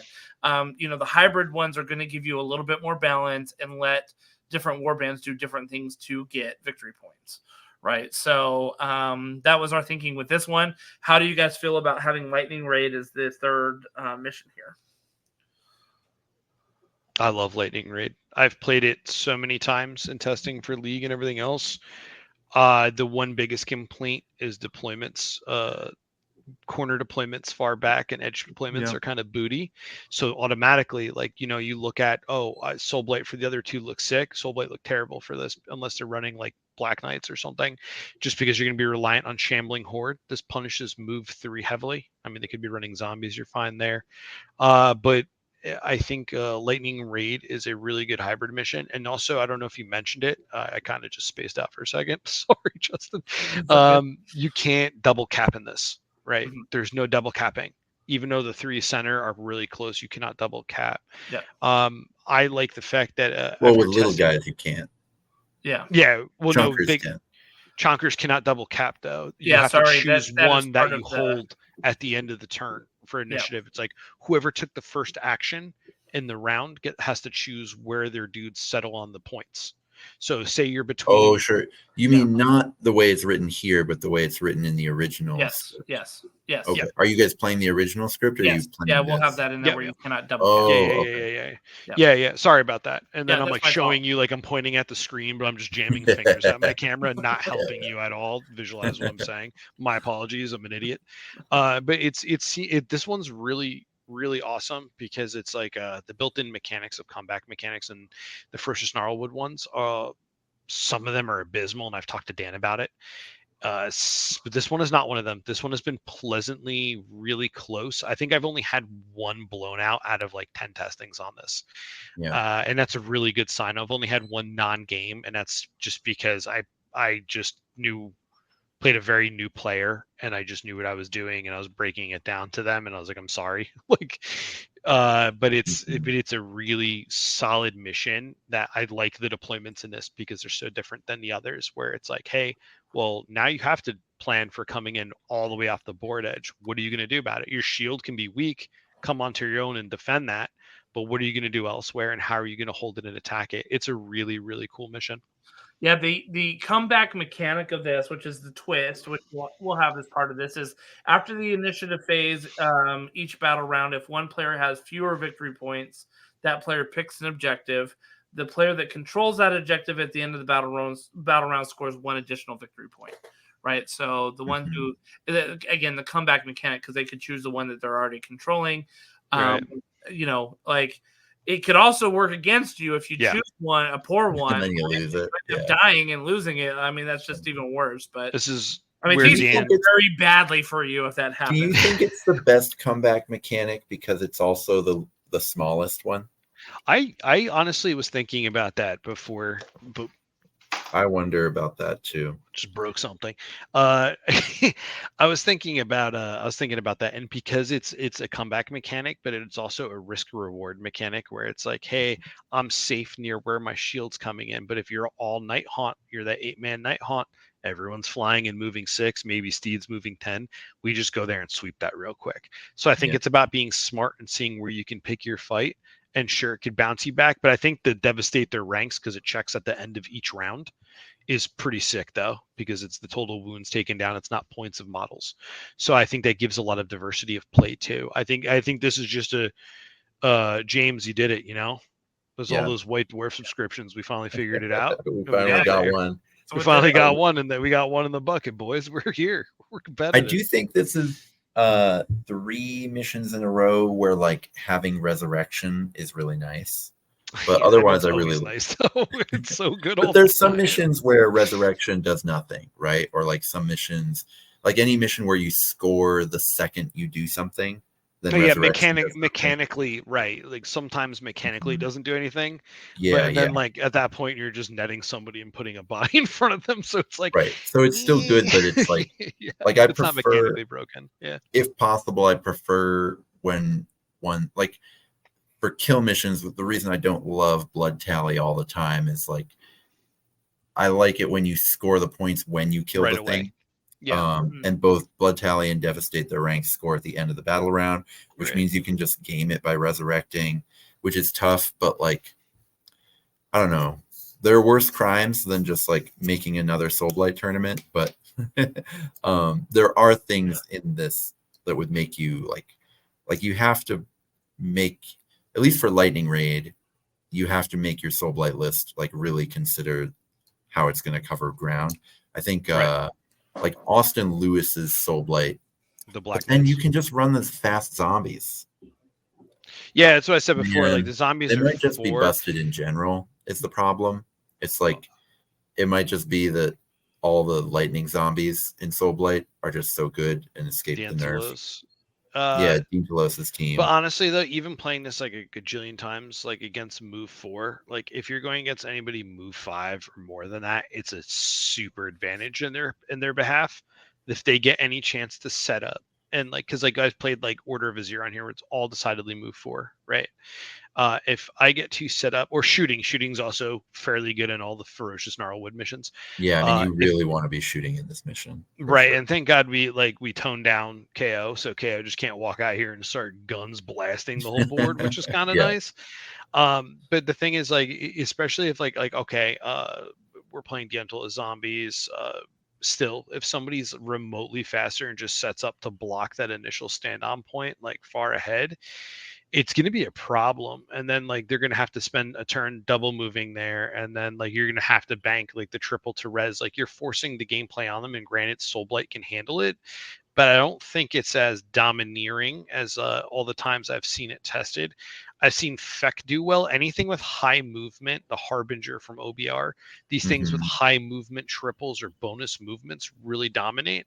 And I think that makes it a really cool and exciting match because it's more focused on movement as opposed to just, do I just jam these bodies on here? And if I jam these bodies on here, then I'm giving up over there. So it's like, where do you want to be? It's good. I mean, Soulblight we already know is busted, but if like Horns is there, it might keep him in control. Yeah. So this is, like we said, the first 3 missions. Not 100% set on that, and mostly because the next mission that we have, which would be the first mission of the final bracket, right, is Pillager's Loot, which is the Dan's version of Loot and Pillage. Now, I have to give a little bit of a caveat here. I wrote the scoring in here wrong, and I forgot to update it before the show. Dan corrected me on this, so we're going to correct it verbally here. But basically, Loot and Pillage, there's 3 objectives, one in each, one in the kind of far corners and one in the center.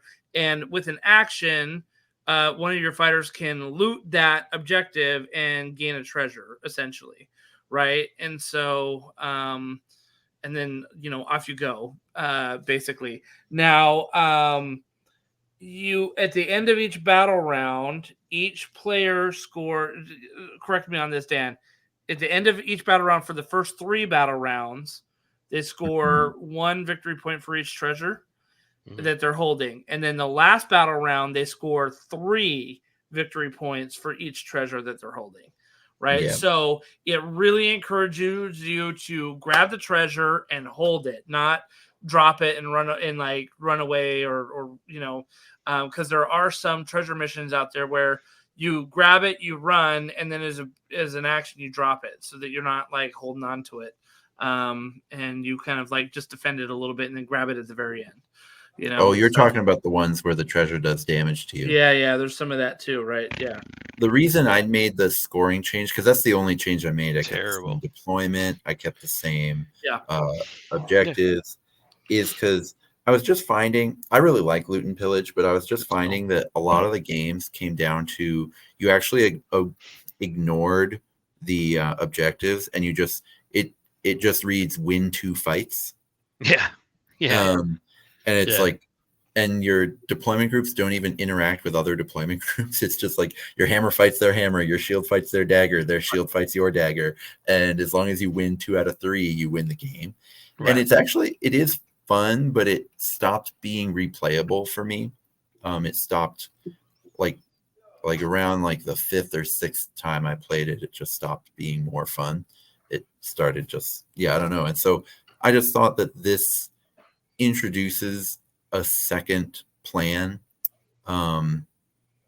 If both players can still just treat this as win 2 fights, and that can still happen, but also one person can try to be cheeky and and try to run away with one of the treasures early, and then you would score extra points for that. Like it rewards you for actually picking up the treasures, whereas Loot and Pillage actively punishes you for picking up the treasures. Right. Right. It was definitely like the perfect tweak for it because it's so lame when like I remember like treasure mission or any treasure mission where people like ignore the treasure, just fight and then get it at the end and whoever's there gets it. Mhm. Or if you get a treasure and you just hide and stay tucked away and you never encounter them, it's also another lame one. Yeah. All treasure hunter stories right there. But this is the simple tweak on it, I mean, is really good.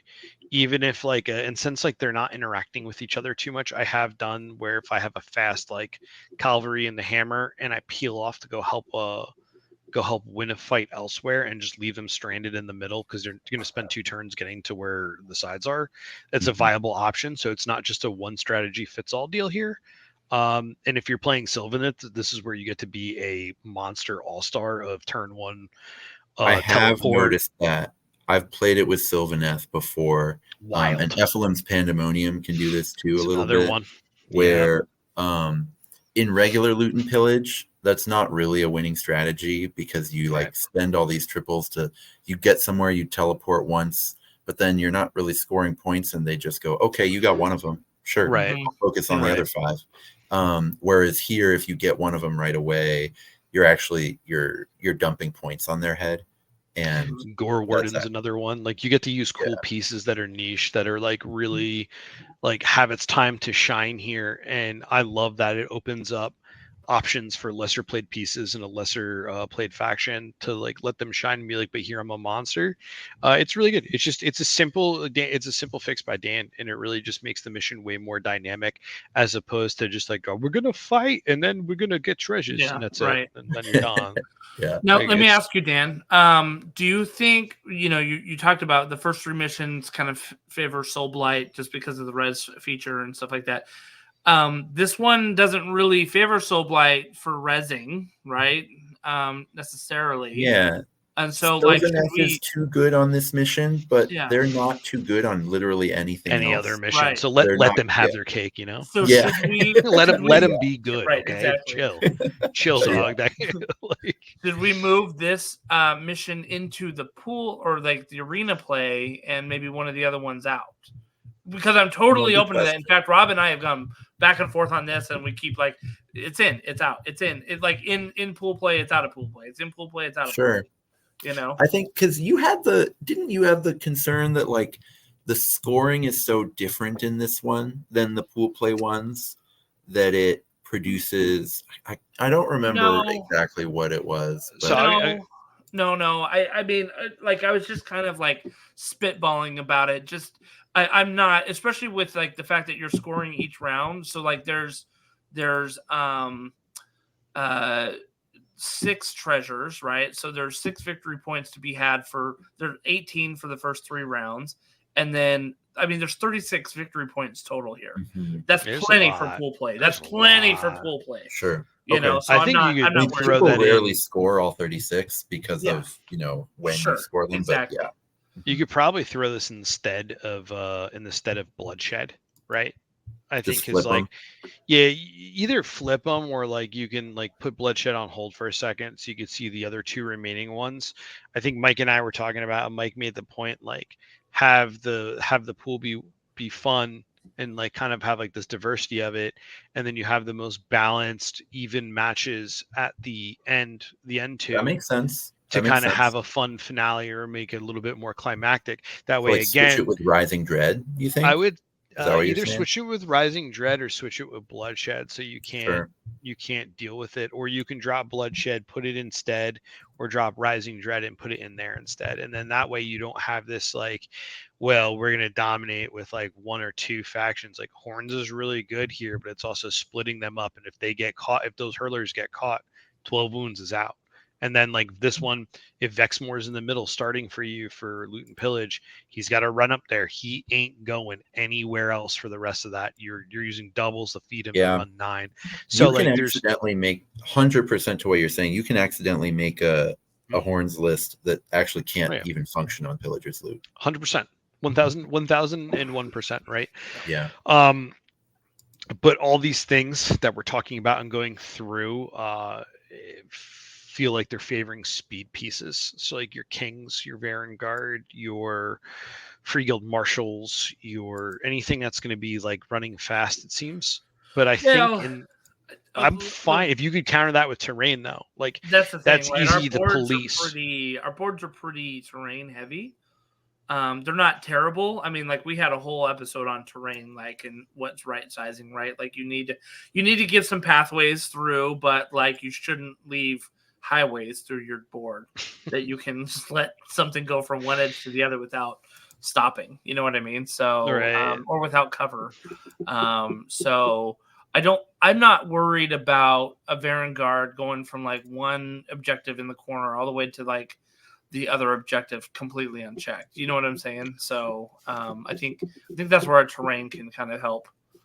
Something that Rob said about moving Bloodshed too made me think about, like, Bloodshed is more fun when the warbands are kind of similar to each other. Yeah. So actually putting it later in a tournament might be nice. Sure. Yeah. Mm-hmm. I mean, last year we had Reaper as like the first elimination. A bunch of people complained about it, right? I loved it. You know what? I'm gonna be and I told those people, Hobby was one of them, and I was just like, yo, man, like you gotta build for the whole pack. Like you're coming out into Elim rounds into Reaper. If you can't handle Reaper, it's your fault. I loved it. It was such a jarring neck slap for people to watch them be like, I got my objectives, and then they're just like, it was awesome. I like it. I like throwing it in there like that. I think it's good. Bloodshed again. I think when you have even things, it's a lot more fun. And if you can somehow facilitate and engineer that with like very little, like, extremes between it, there's going to be an extreme, but like try to keep it down. I think it's definitely a lot more viable than like if it's just like I got 12 Soul Blade or RBF or Wildercore, any of these things that are going to be able to be like, whoop, just disengage back, move back in later. Like trying to keep that out of it, because then it's not fun, right? Like you're not playing War Cry, you're just playing Move Cry, and that's not really a great time. Yeah, Chess Cry. I like the idea of a heavy hybrid right early in, so that people that bring their models can out the door feel like they have options on how to play, play the game. 100%, dude. Yep, and I like the concept of bringing, like you said, Bloodshed later in the tournament, so that you've got maybe warbands that have been built a little more similarly against the mission pack. But I like starting with the one you have started with, which is Rising Dread.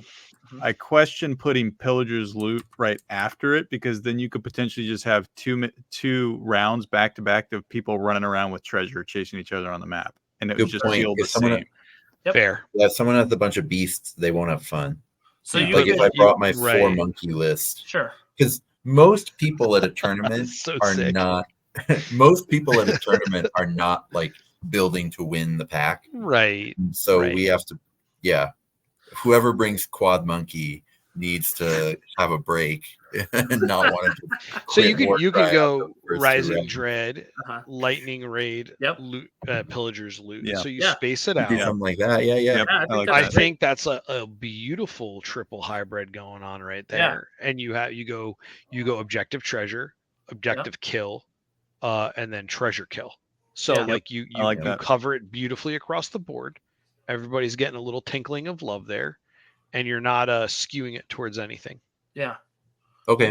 All right. Cool. All right. So then the last mission that we have done. Solved. Look, listen to this. This is why we have this podcast. Oof. All right. The last one that we have is Hit and Run. This is a community mission that was designed by Mike. Is that right, Rob? That sure is. Yep. All right. So Mike designed this, and basically you've got 4 objectives. One at the halfway mark, basically, of each quadrant, right? They're all 7 inches away from the center. It's got a pretty aggressive deployment there. But what's cool about this is at the basically each round, only one objective is active, and then the player who at the beginning of the first combat, you roll off. The winner will select which one is active, and the loser of it will determine which way it's going to, the active objective is going to spin. If it's going to rotate counterclockwise or clockwise, right? So if I started at the top one on the screen, obviously the next one, and I chose clockwise, it would go to the east, and then the south and the west, for each round. So the player who has control of the active objective gains 2 victory points for that. And then at the end of each battle round, you total the points of the values of enemy fighters taken down in that battle round. And if one player has higher total of enemy fighters, the points values, they gain 2 victory points.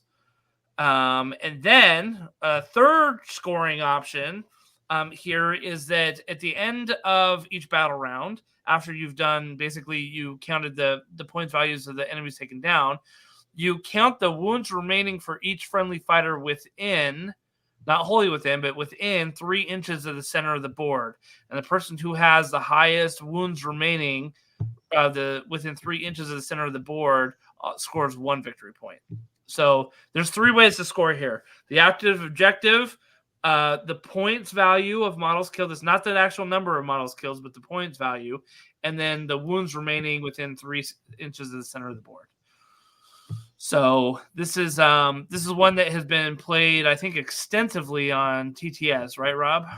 Yeah, dude, it played on TTS. I run it in my locals whenever we have tournaments. A lot of people have like requested it to always be in a pack because it's just a really fun. And the more Mike has tinkered and the more we've seen, like, I think there's got to be over like 40 something plus games on this, and from everybody, not from me.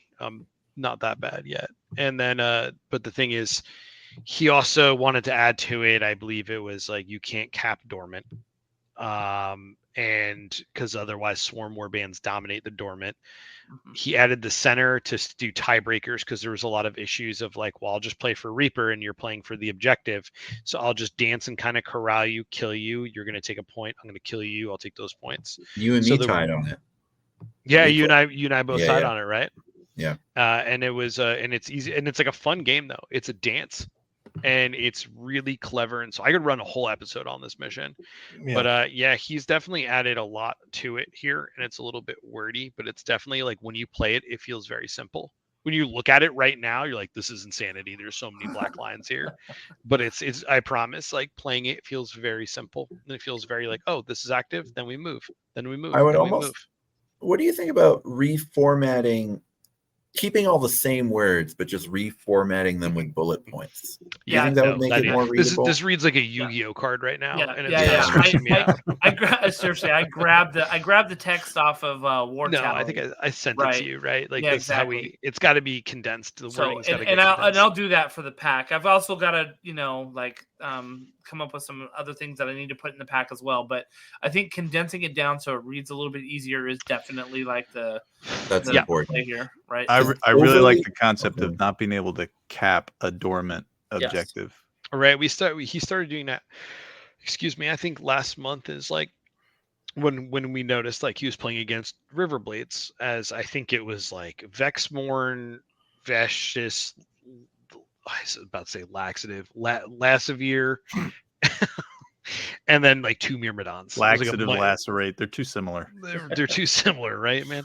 It was a Mike special, right? It was like hyper elite aggressive blessed list, and he was playing against Riverblades, and Riverblades just fanned out and capped points, and then made him come and fight off points. And like he was like, if somebody's like outnumbering something so heavily, there's like again, like if there's Soulblight just sets up on all the points and then just reses where it needs to, and then you kind of just bite the bullet there.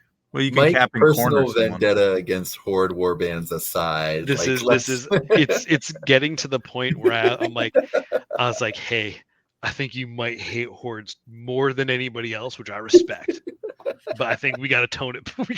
Pretty soon it's going to be like, you can't set up on the board if you got more than 7. Like, my favorite is going to be a script. My favorite is that Mike was losing to the Riverblades, and he's like, "This can't happen again." They ended up tying on that. The player he played against is like one of the top players in the league, though. To be fair, so the guy is just like a phenom at piloting, and he plays casual, just throwing Caesar out there. Dude's awesome. He's just like, yeah, I don't like building lists. I'm like, okay. You guy's so good at Warcry too. Yeah, so that's where that came from and all these things. But I do promise anybody who tries this and play this, it is a brilliant matchup if you know how to do it. You have played with every warband here, and it's just an aggressive deployment. Look at it. Like you are not far away They're from right in each the middle. other. And even the ones that come in on round 2, like they basically get to choose their half of the board to come in on. Because if you look at it, their deployment zone is literally like a C. You know what I mean? Like and it comes out 3 inches off that, and like it kind of bubbles out on the edges. You can go wherever you want.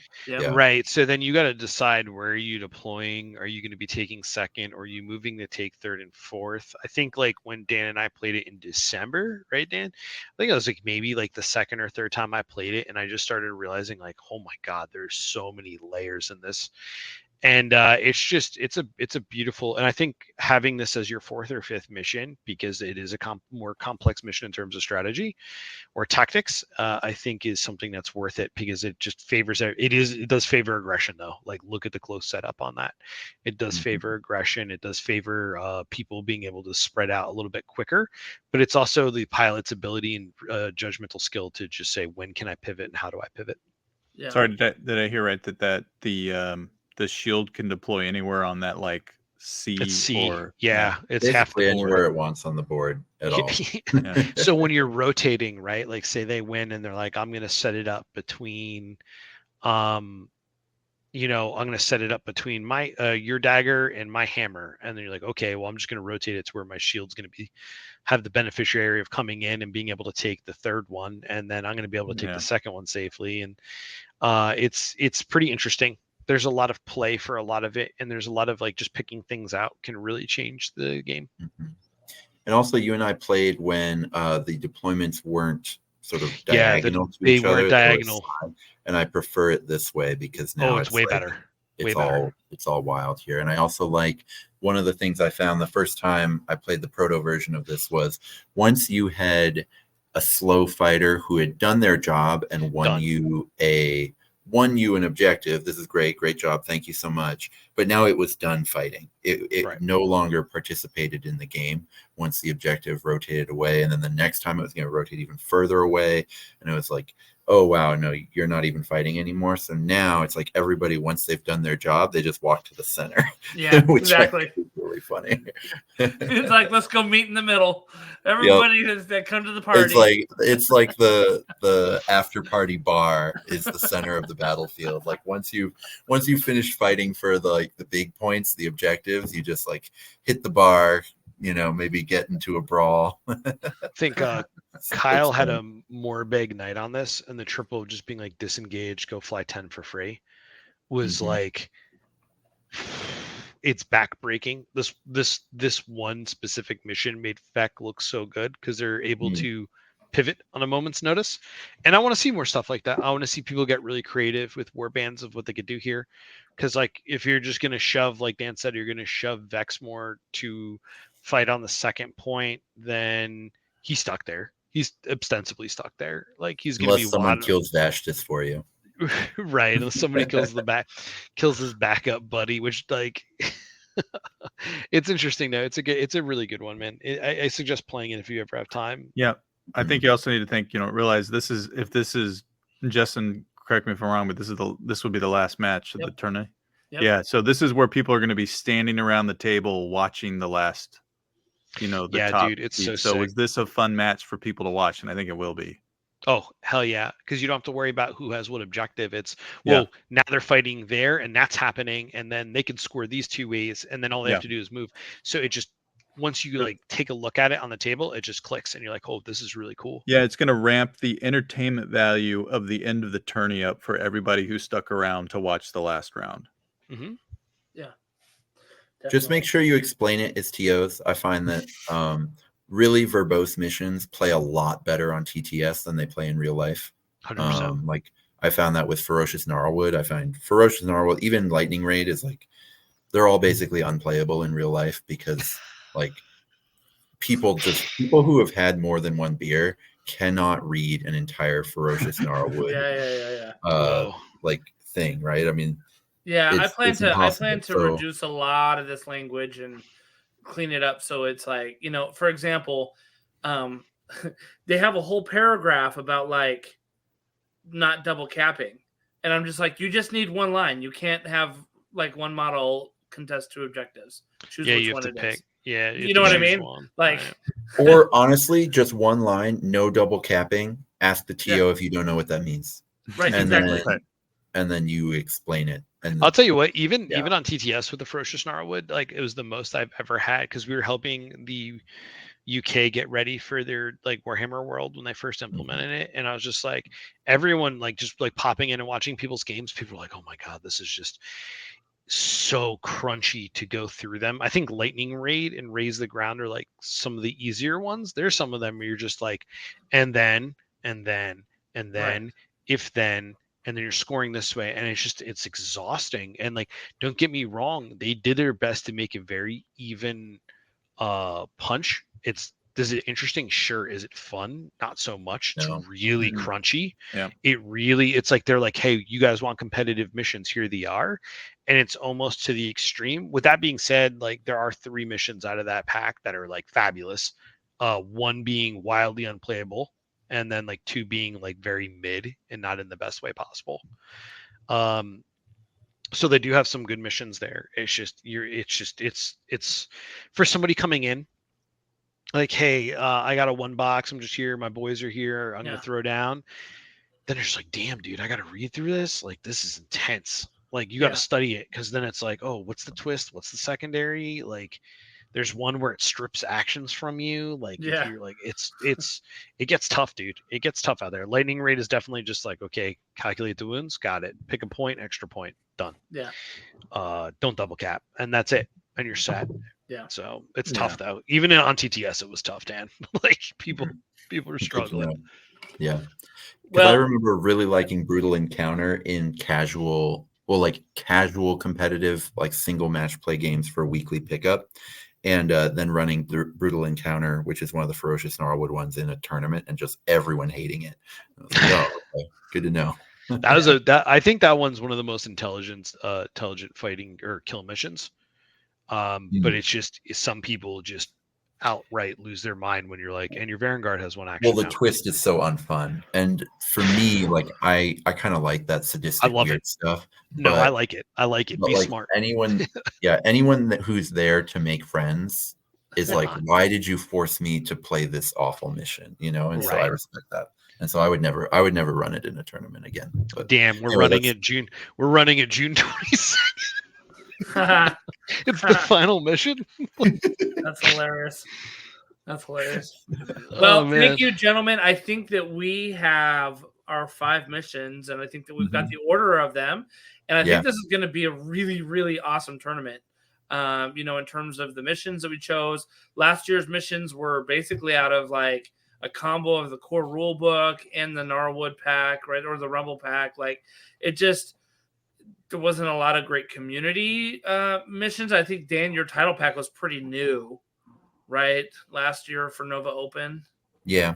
It's still pretty relatively new. So I love the fact that, like, we're looking at your title pack. We're looking at some of the TTS missions that, Rob and Mike have put together. We're looking at basically some of these classic missions that we've played and made twists to them to just kind of improve them that much more for a tournament setting even, and make them much more playable and make them a hybrid. So you've got a little bit of everything for someone, for people out there. So I think this is going to be a great tournament. We'd love to hear what all of you guys think about this. Please give us some feedback.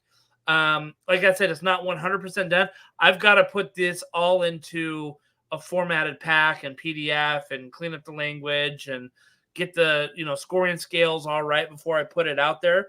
But a lot of you can now know what missions we're going to be doing. Go out and practice them. Go out and test them.